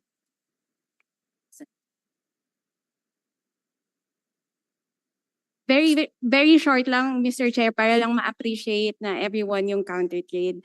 So, counter trade, as we define it, is a, next slide please, is a supplemental trade tool in connection with transactions involving the importation or procurement of foreign capital equipment, machinery, products, goods, and services valued of at least $1 million or more. So the concept of counter trade, Mr. Chair, is that whenever we procure imported goods or services, aside from the delivery of the goods procured, the foreign supplier would also be obliged to perform counter trade activities such as exports of Philippine product, utilization of Philippine services, donation, trainings, technology transfer, investment in country production, or anything that is beneficial to the government without additional expense on the part of the government. We are pushing for the integration of counter trade, Mr. Chair, kasi whenever there is importation or procurement of imported materials or goods, yung economic benefit goes to the foreign country, hindi sa atin. And then there is foreign exchange laws. But if we integrate counter trade, it is a mechanism to channel back or recoup foreign exchange spent for the importation. We can also gain access to advanced technology and training, new foreign investments, research and development. And then we could also, counter trade could also promote mutually beneficial collaborative business ventures between local industry sectors and their foreign counterparts. And then we could also promote export products and markets. Next slide, please. Next slide. Sige, next slide na lang. So, Mr. Chair, I would like to present the Philippine experiences on counter trade. So, next slide, please.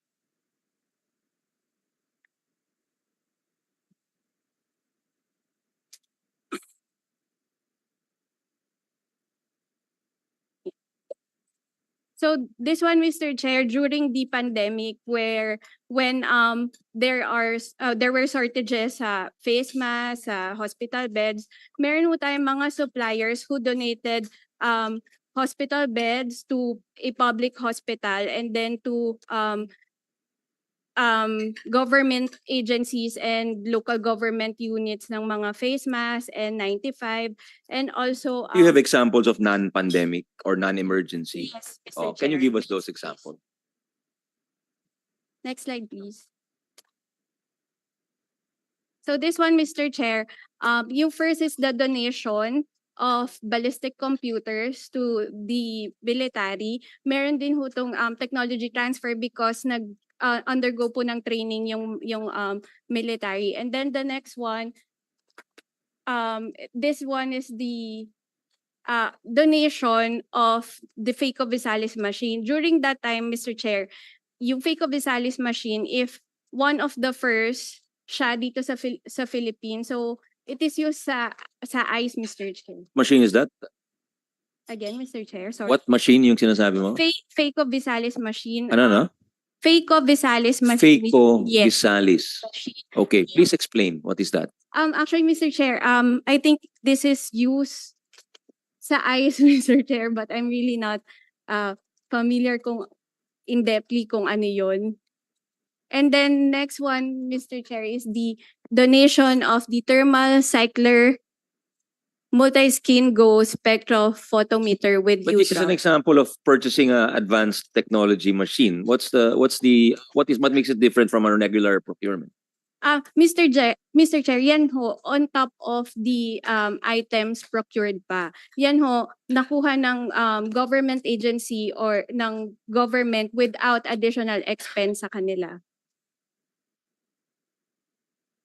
So the government did not spend any money on that. So you're saying you cannot do that? Nagawa nyo na eh. So what prevents us from doing it in the future? Ay, sir, ano yan, sir, on top of the delivery nung procured Oo nga, items. pero nabigay na eh, di ba? Sa Yes, sir. PGH. So, sir, in the future, we could What was oblige. the modality used here? Sir, ano yan, sir? As a result po yan ng public bidding. Okay. So, So nagawa nyo na? ganito, sir, meron public bidding held and then nag-procure ng goods, not necessarily that one. And then ang na-award na contract is to a foreign supplier. Now, si foreign supplier, aside from the delivery nung procured goods, nung project, sir, nag-donate pa sila nung goods shown there.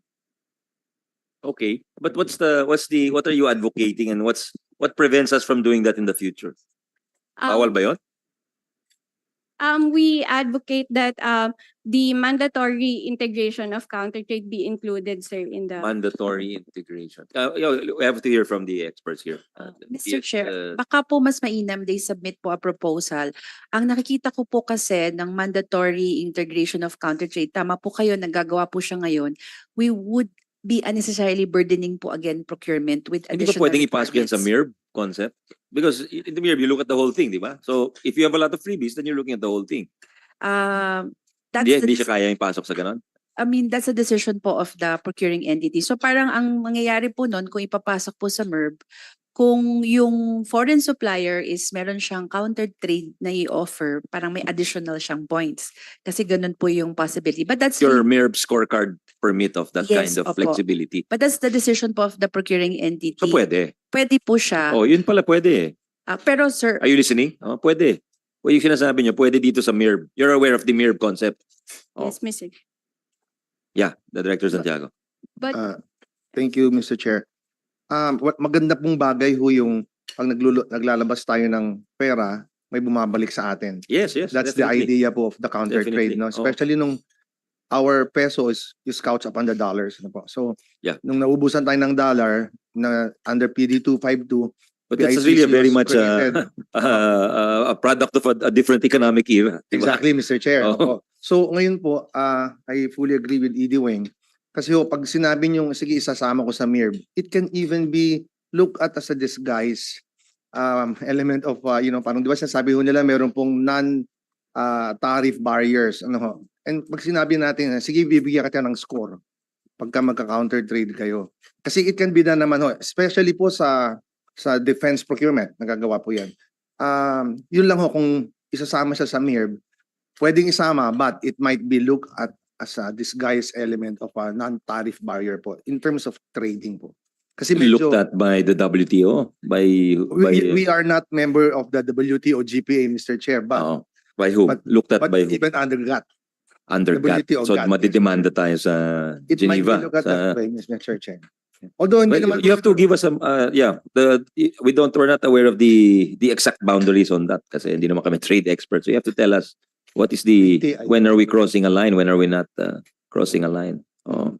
Sir Chair, DTI po kasi hindi naman po tayo. Oh yeah, DTI. Maybe we should hear from DTI. Di ba PITC is under DTI?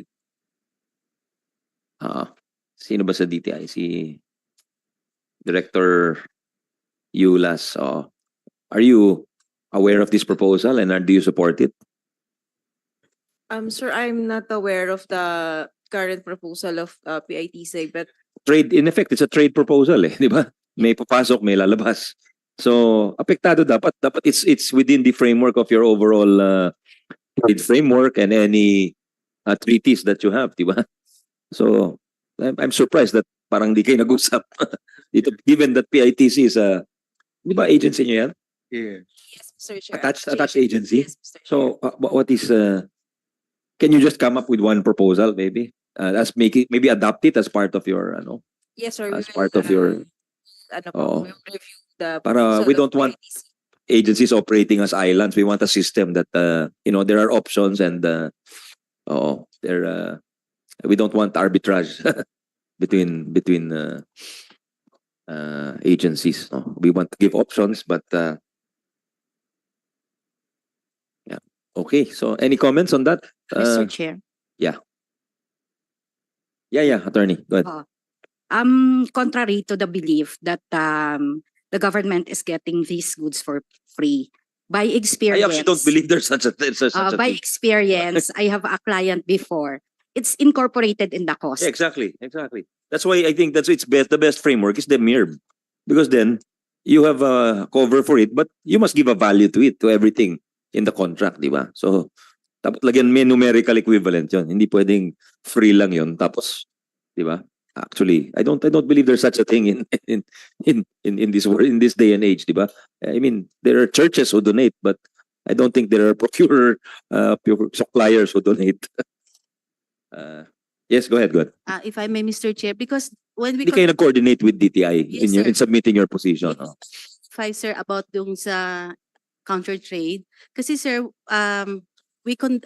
whenever we conduct bidding in behalf of the client agency, we always incorporate nga yung counter trade as their post-qualification requirements, sir. So yung sinasabi, sir, na naka-add na po yun doon sa ABC nila, kasi po yung ABC ng client, I don't think during their APP or their PPMP, na-consider po nila yung counter trade to be incorporated in their ABC.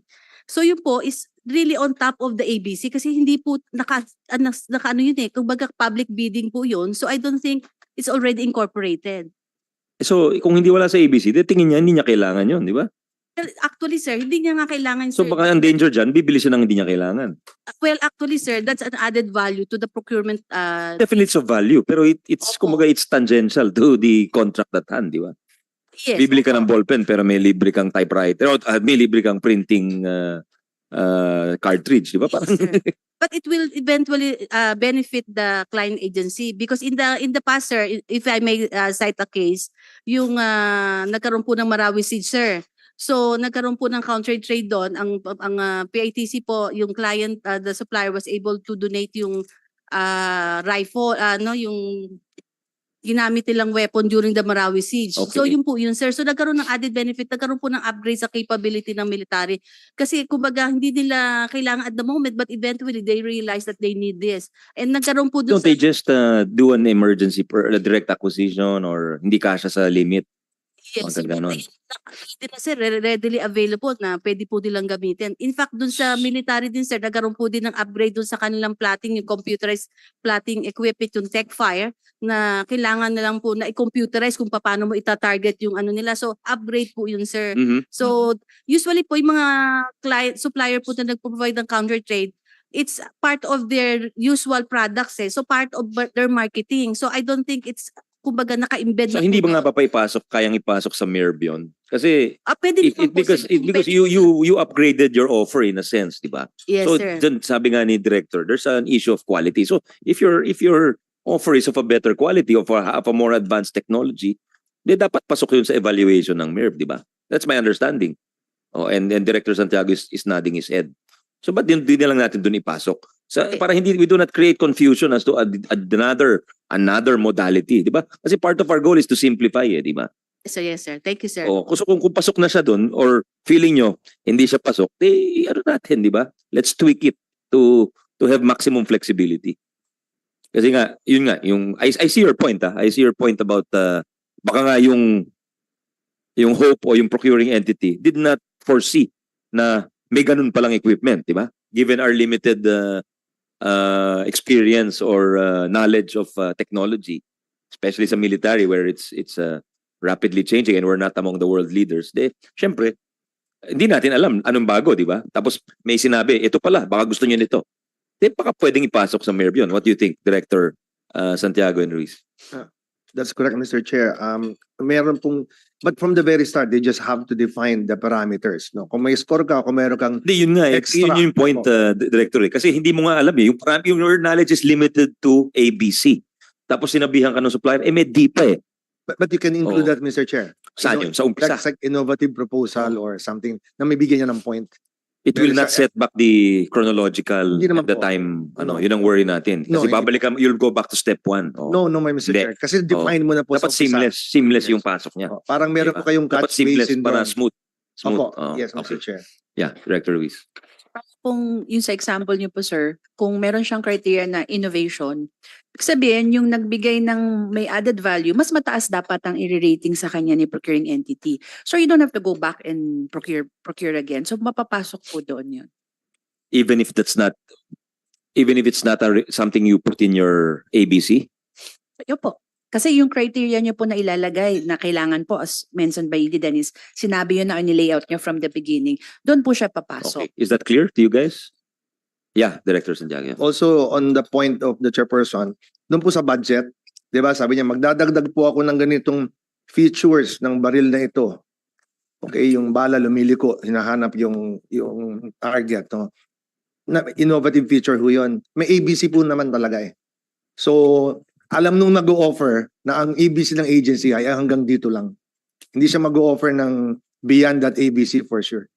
So, From my malilimit siya. understanding of their example is, it's beyond the ABC. That po, Mr. Cannot Chair. be done. Yeah, yun cannot ang be worry done. ko nga. Because still, Kasi sila, under our proposal, Mr. parang- Chair, Yan, dyan tayo ABC is the nagtalo. Dyan ceiling. tayo nagtatalo. We Sa cannot, kanila sa labas ng ABC yun. we cannot do that po, Mr. Chair. Yun. So, mag-usap kayo. I don't think we can settle this. We'd like to acknowledge Commissioner Rubio from the Bureau of Customs. Good afternoon, sir. Thank you for coming. Anyway, we've been 2 hours. Why don't you have a little chat while we have a 5-minute health break? And then we'll hear from PhilPharma, DOTR, yun na lang. And then maybe we can wrap up. But definitely, I think there's a joinder of issues dito. Thank you. We'll resume in 5 minutes.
Yeah, I think maybe it's more productive to have a smaller group discussion for some of the issues to come to a solution or amicable provision. Can we now? I'm not sure if we have consulted the DOTR procurement division, Chief Eugene Cecilio. Anything to add? Good afternoon, Mr. Good Senator. afternoon. Ho. We would like to articulate lang, Mr. Senator, our full support with the bill, like what we stated last week. We also note that we have two recommendations, Mr. Chair. First, yung competitive dialogue. We recommend that it be included in the procurement planning stage of the bill. Also, we would like to recommend to increase the number of days of the submission of all procurement documents to Commission on Audit. Right now, kasi we don't have a specific provision in RA 9184. What we follow is Memorandum Circular 2009-001 issued by the Commission on Audit, requiring all procuring entities to submit within 5 working days all procurement documents after the contract approval. So, if you will allow us, we would like to recommend that it be increased to 15 days.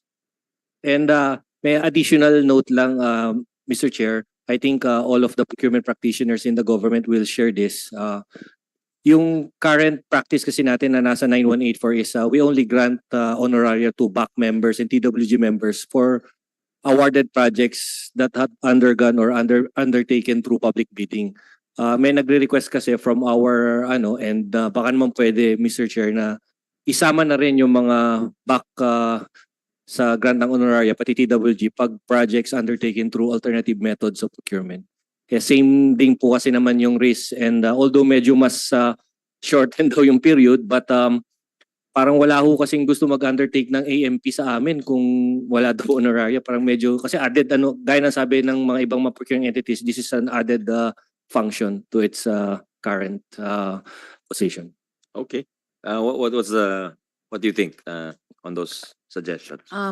Personally po, I agree that all back members po, regardless also of rank, should be given honorarium. However po, DBM po kasi yung nag-issue ng rules on the grant of honoraria. And I agree po na whether public bidding po yan or alternative mode, it's the same difficulty and effort po. In fact po, mas marami pong procurement transactions undertaken under alternative modes. Although the amount, of course, in terms of volume, mas marami po sa AMP. Yung amount lang po ang mas malaki syempre ang public bidding. So yun po. What we have now is a ceiling, di ba? On what we can award. It's a ceiling. Tama po. Yun naman pong ceiling would be the internal control na po in terms of the grant of honoraria. And the second internal control is currently po, it's charged naman po dun sa fees that are received by the procuring entities. Meaning, wala pong added financial burden on the government. We've actually also submitted na rin po our request to the DBM to review po, including the rates on the grant of honoraria. Fees, kasi who pays the fees? The suppliers? Apo, yung bidding docs fees, kung meron pong protest, yung protest fee. Okay. So, there are 3 proposals mentioned by the DOTR. Yung competitive dialogue be included in procurement planning, yung increase the number of days, and then you dealt on the honoraria. What is your view on the first 2? For the 5 days po, that's within the realm po kasi of COA because yung pong submission is as part of Oo nga pala. auditing. So, COA. Can we ask COA? Attorney? What's your view on Good that? afternoon po. Dr. Yung Pagan? 5 days po, submission of the contract is for purposes of contracts review. And so, pag nag-enter into contract po, yung basis for the contract signing, meron namang documentation na yon. And our auditors are reasonable naman po. Hindi naman po talaga strictly kung reasonable, it's not yet for post-audit purposes. Kasi lang po yan, for contracts review. At hinihingi naman po talaga yung additional documents. So, okay po yun sa inyo, ASCOM? Yung Okay naman 15 po. days? That's okay with you? I think 5 days po yung sinabi niya po. 5 yung existing, hinihingi nila 15, ho? 10 days po. So we'll have to revisit po yung Anong- COA circular po Yun namin nga, anong for the tingin niyo? Anong submission. tingin niyo? Pero from a policy standpoint, rather than a purely legal, what is a good policy? Siguro, Yes, sir. I mean, do we need to distinguish between types of contracts, for instance? Yes, sir. 15 days is given reasonable, complexity. sir.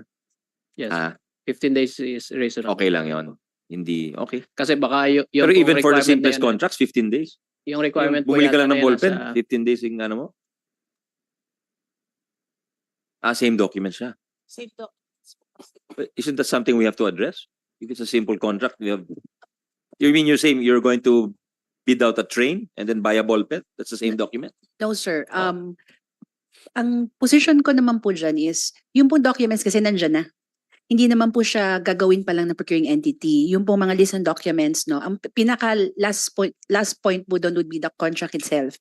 So for smaller items, usually purchase order siya. It's just basically submitting to COA. Although, I think 15 days po would be reasonable.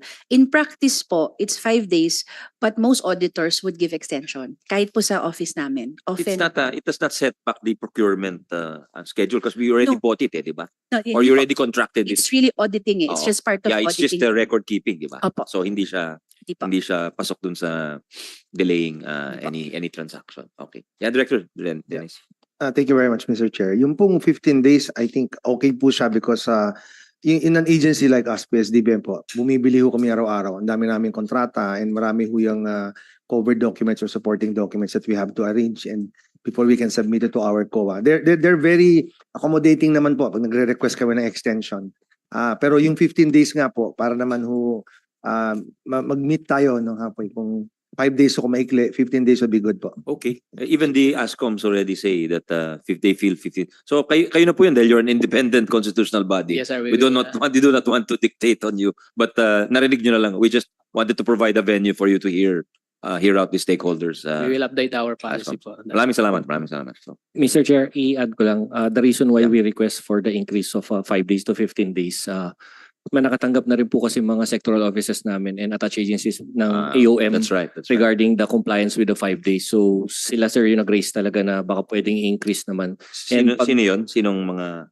Yung LTO po namin before na AOM na rin po kasi ng COA. Then the DOTR Central Office din before nagkaroon na rin ng AOM, same as that. So ang ano lang namin kasi Mr. Chair is may mga times kasi nasabay-sabay talaga yung documents kagaya ng mention po ng ED Santiago. Napakahirap po kasi certified po rin yung hinihingi. So minsan talagang makapal po yung documents. So kulang minsan yung 5 days, minsan yung 5 days sa kakatatak lang nako-consume namin. Thank you. Yun lang po, Mr. Yeah, we sympathize with you there. Sa competitive dialogue, be included in procurement planning. Anything on that? Yeah, Director. Mr. Chair, we propose the competitive dialogue as one of the modalities. Kasi existing naman ho siya. As a matter of fact, the basis competitive bidding, only that it is two-stage po. Two stages po yung nangyayari. Yung isa, finalization of the technical requirements. The other one, the full bidding on the technical and both the financial. Yes, sa planning ho, kasi parang ang punto ho nung nakaraan was, dapat pinanalyze mo na yan sa planning pa lang. That would be very good if we are to institutionalize yung ating planning, which is already proposed strategic planning po. But there are really circumstances wherein they approach the market, sometimes we don't get anything. Or they submit something, hindi pala lahat yun accurate. Even sa ABC po, ano. So, ang mangyayari po dyan, you invite by way of yung invitation to bid yung mga suppliers po.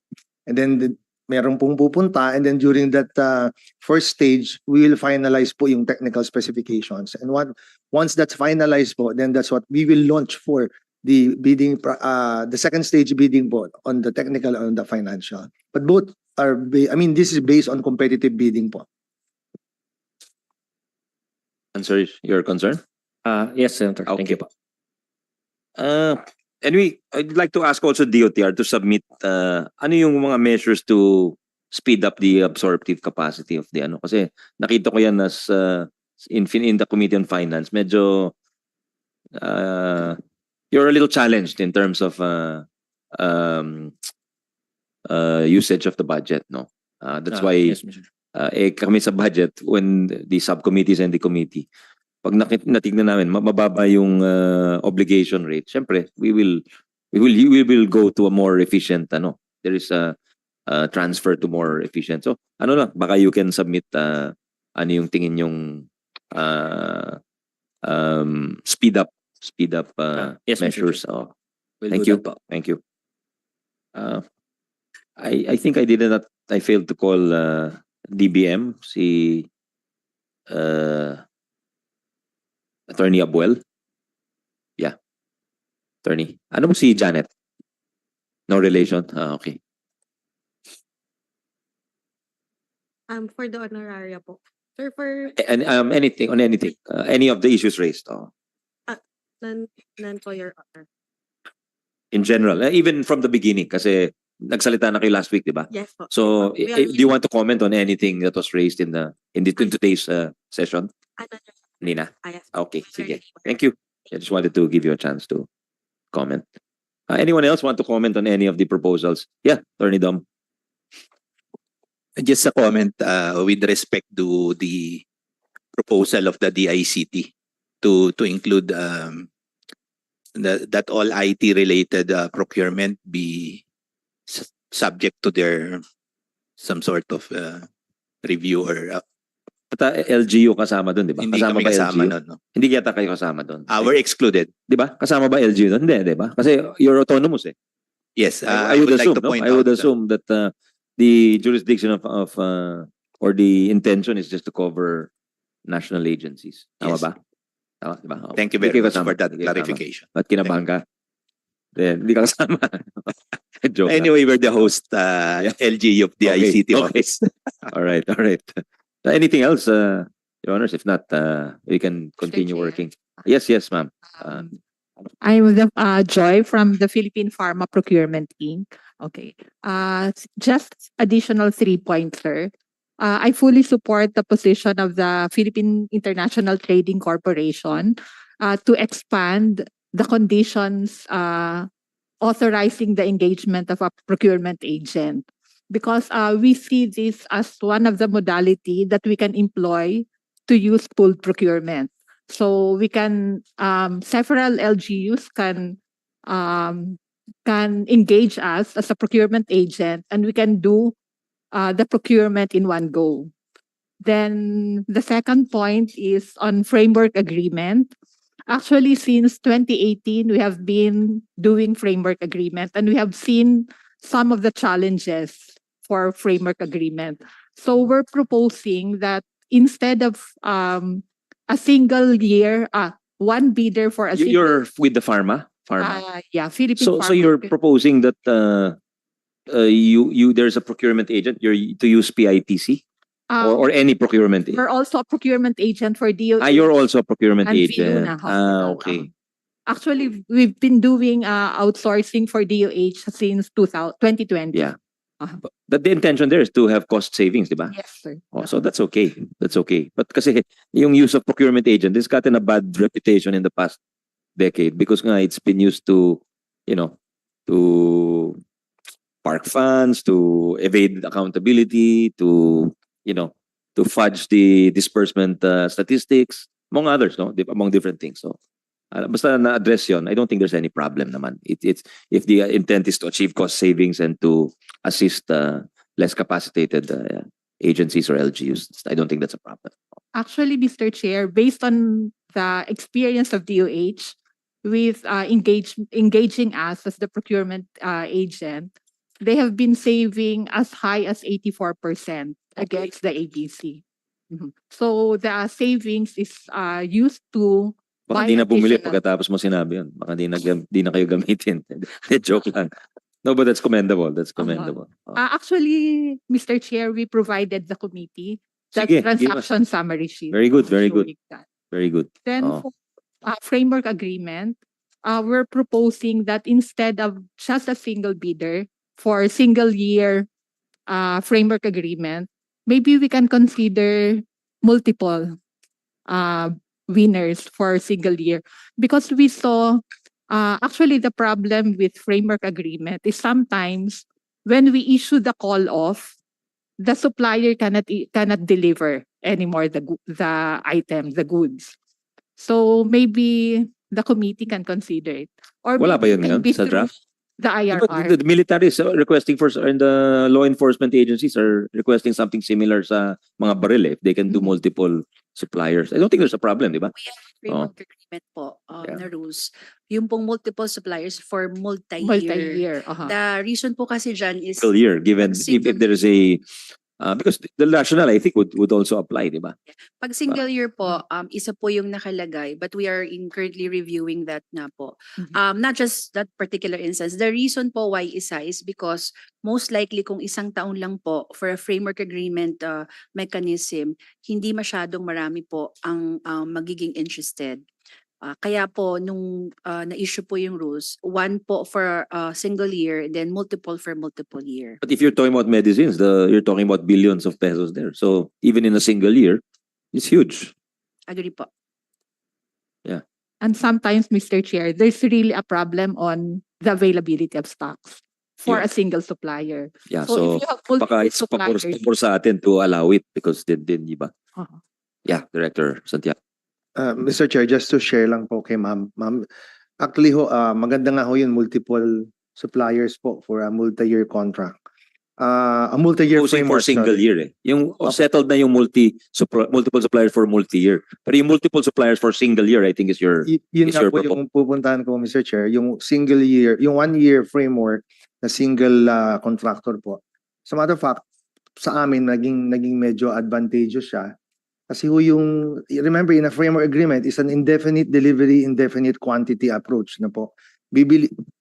Identified yung quantity, identified din yung prices or yung ABC doon, pero we are not sure whether government is ordering. Na po.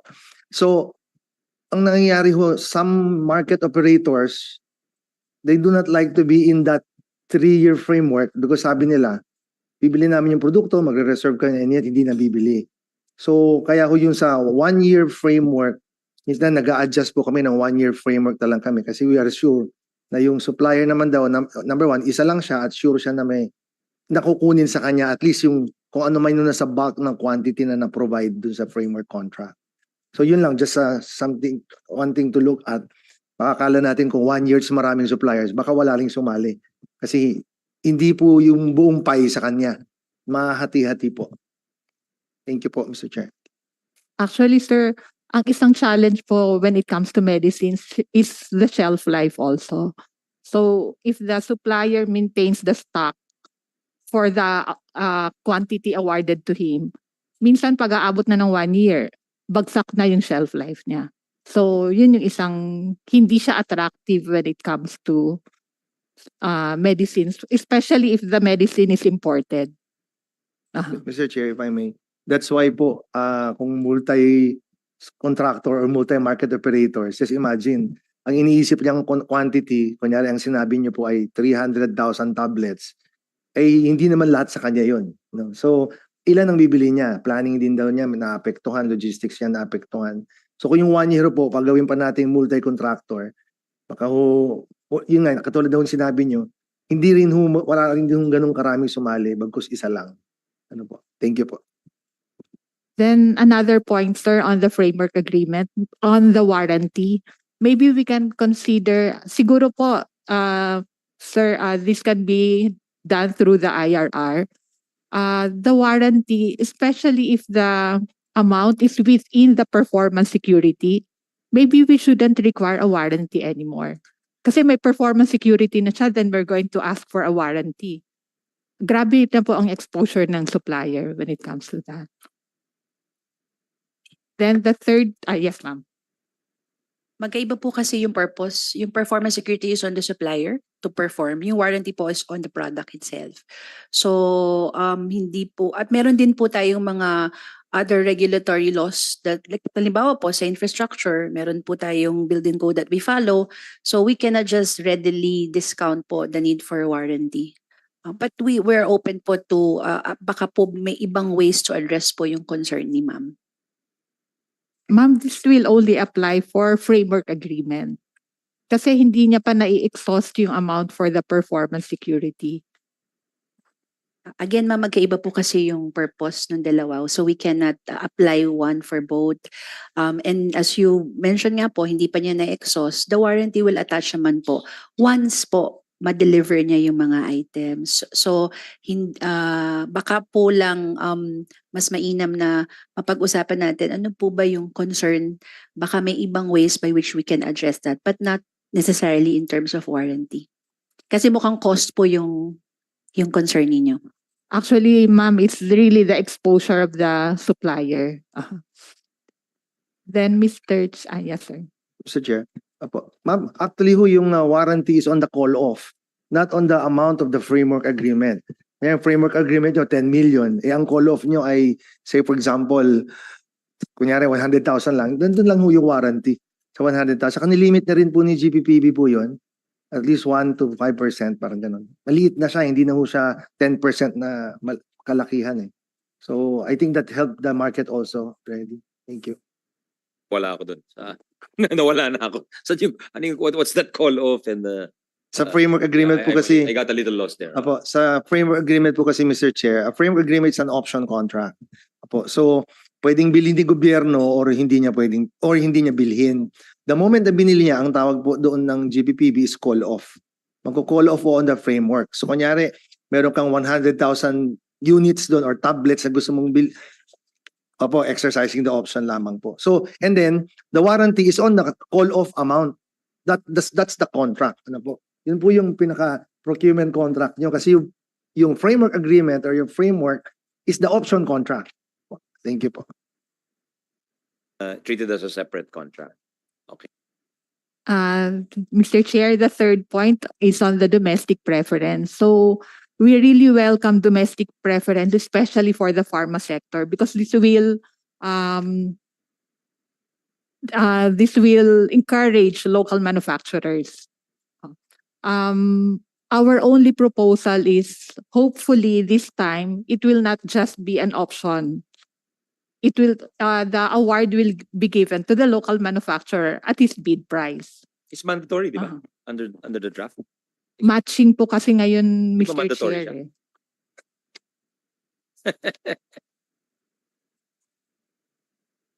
What do you mean?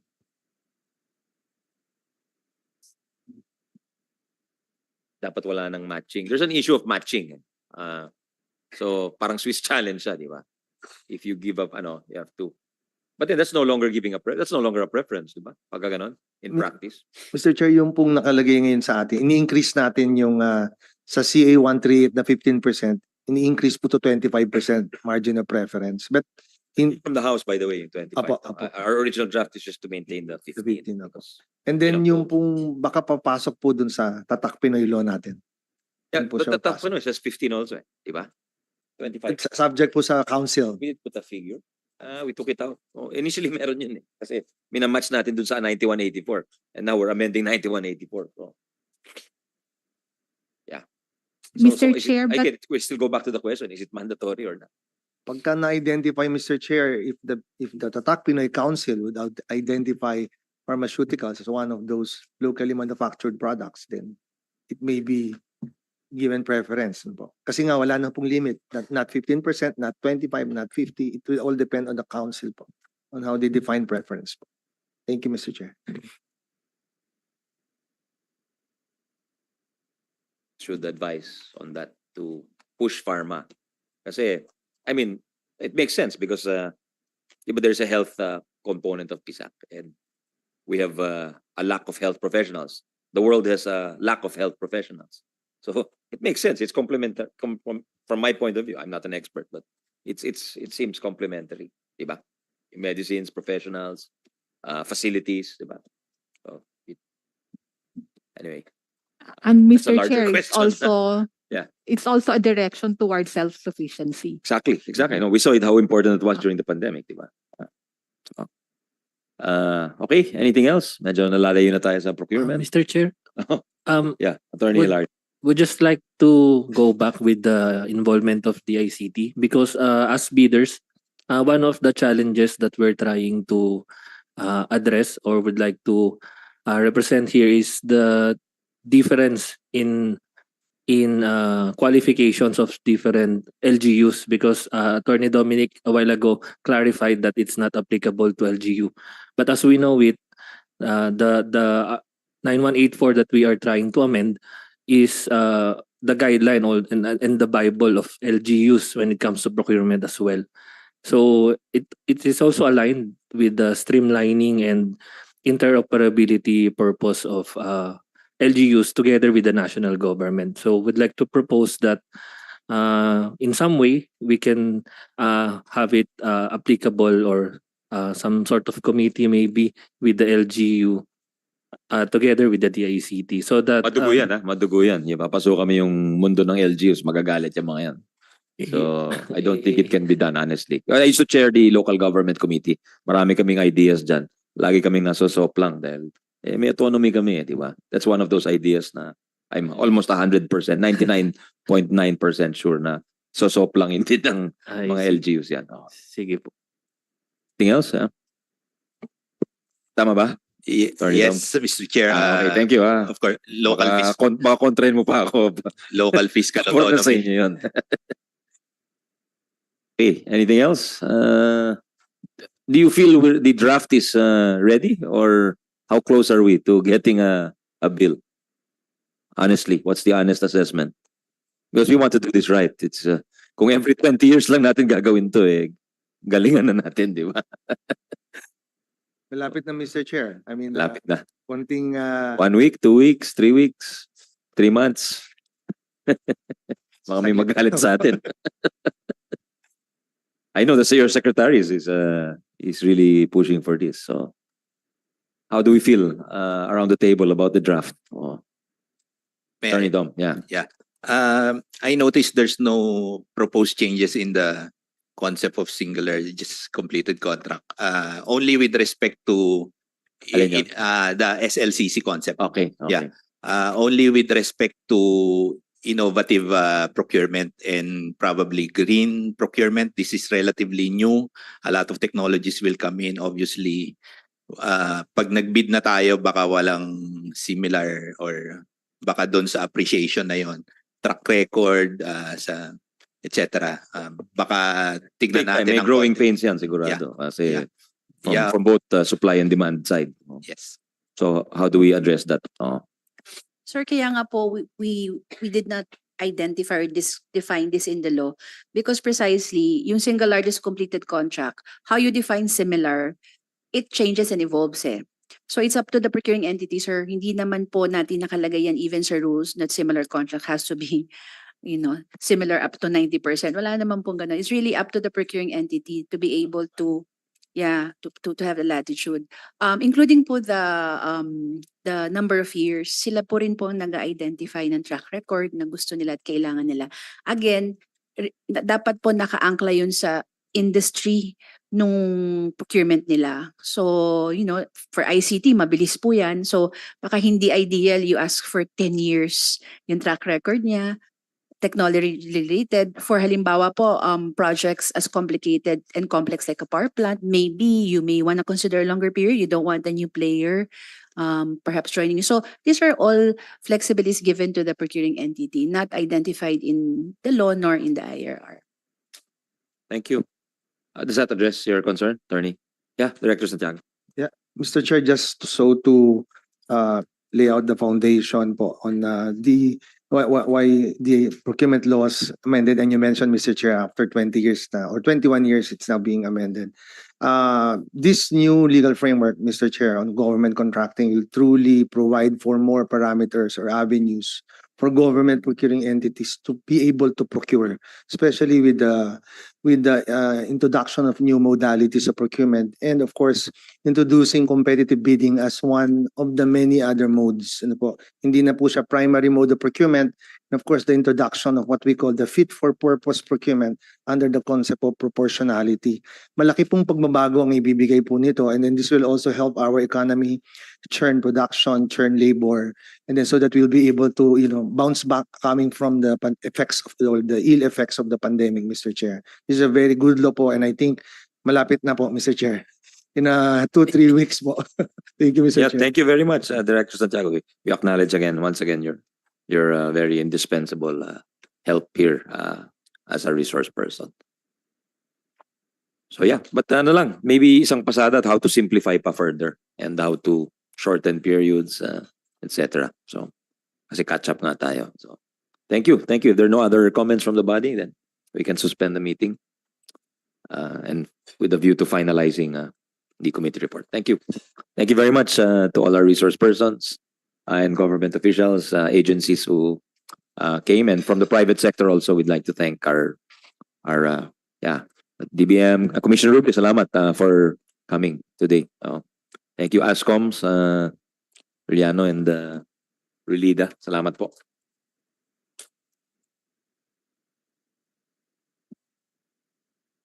Rubico. Thank you. Thank you very much. The meeting is suspended.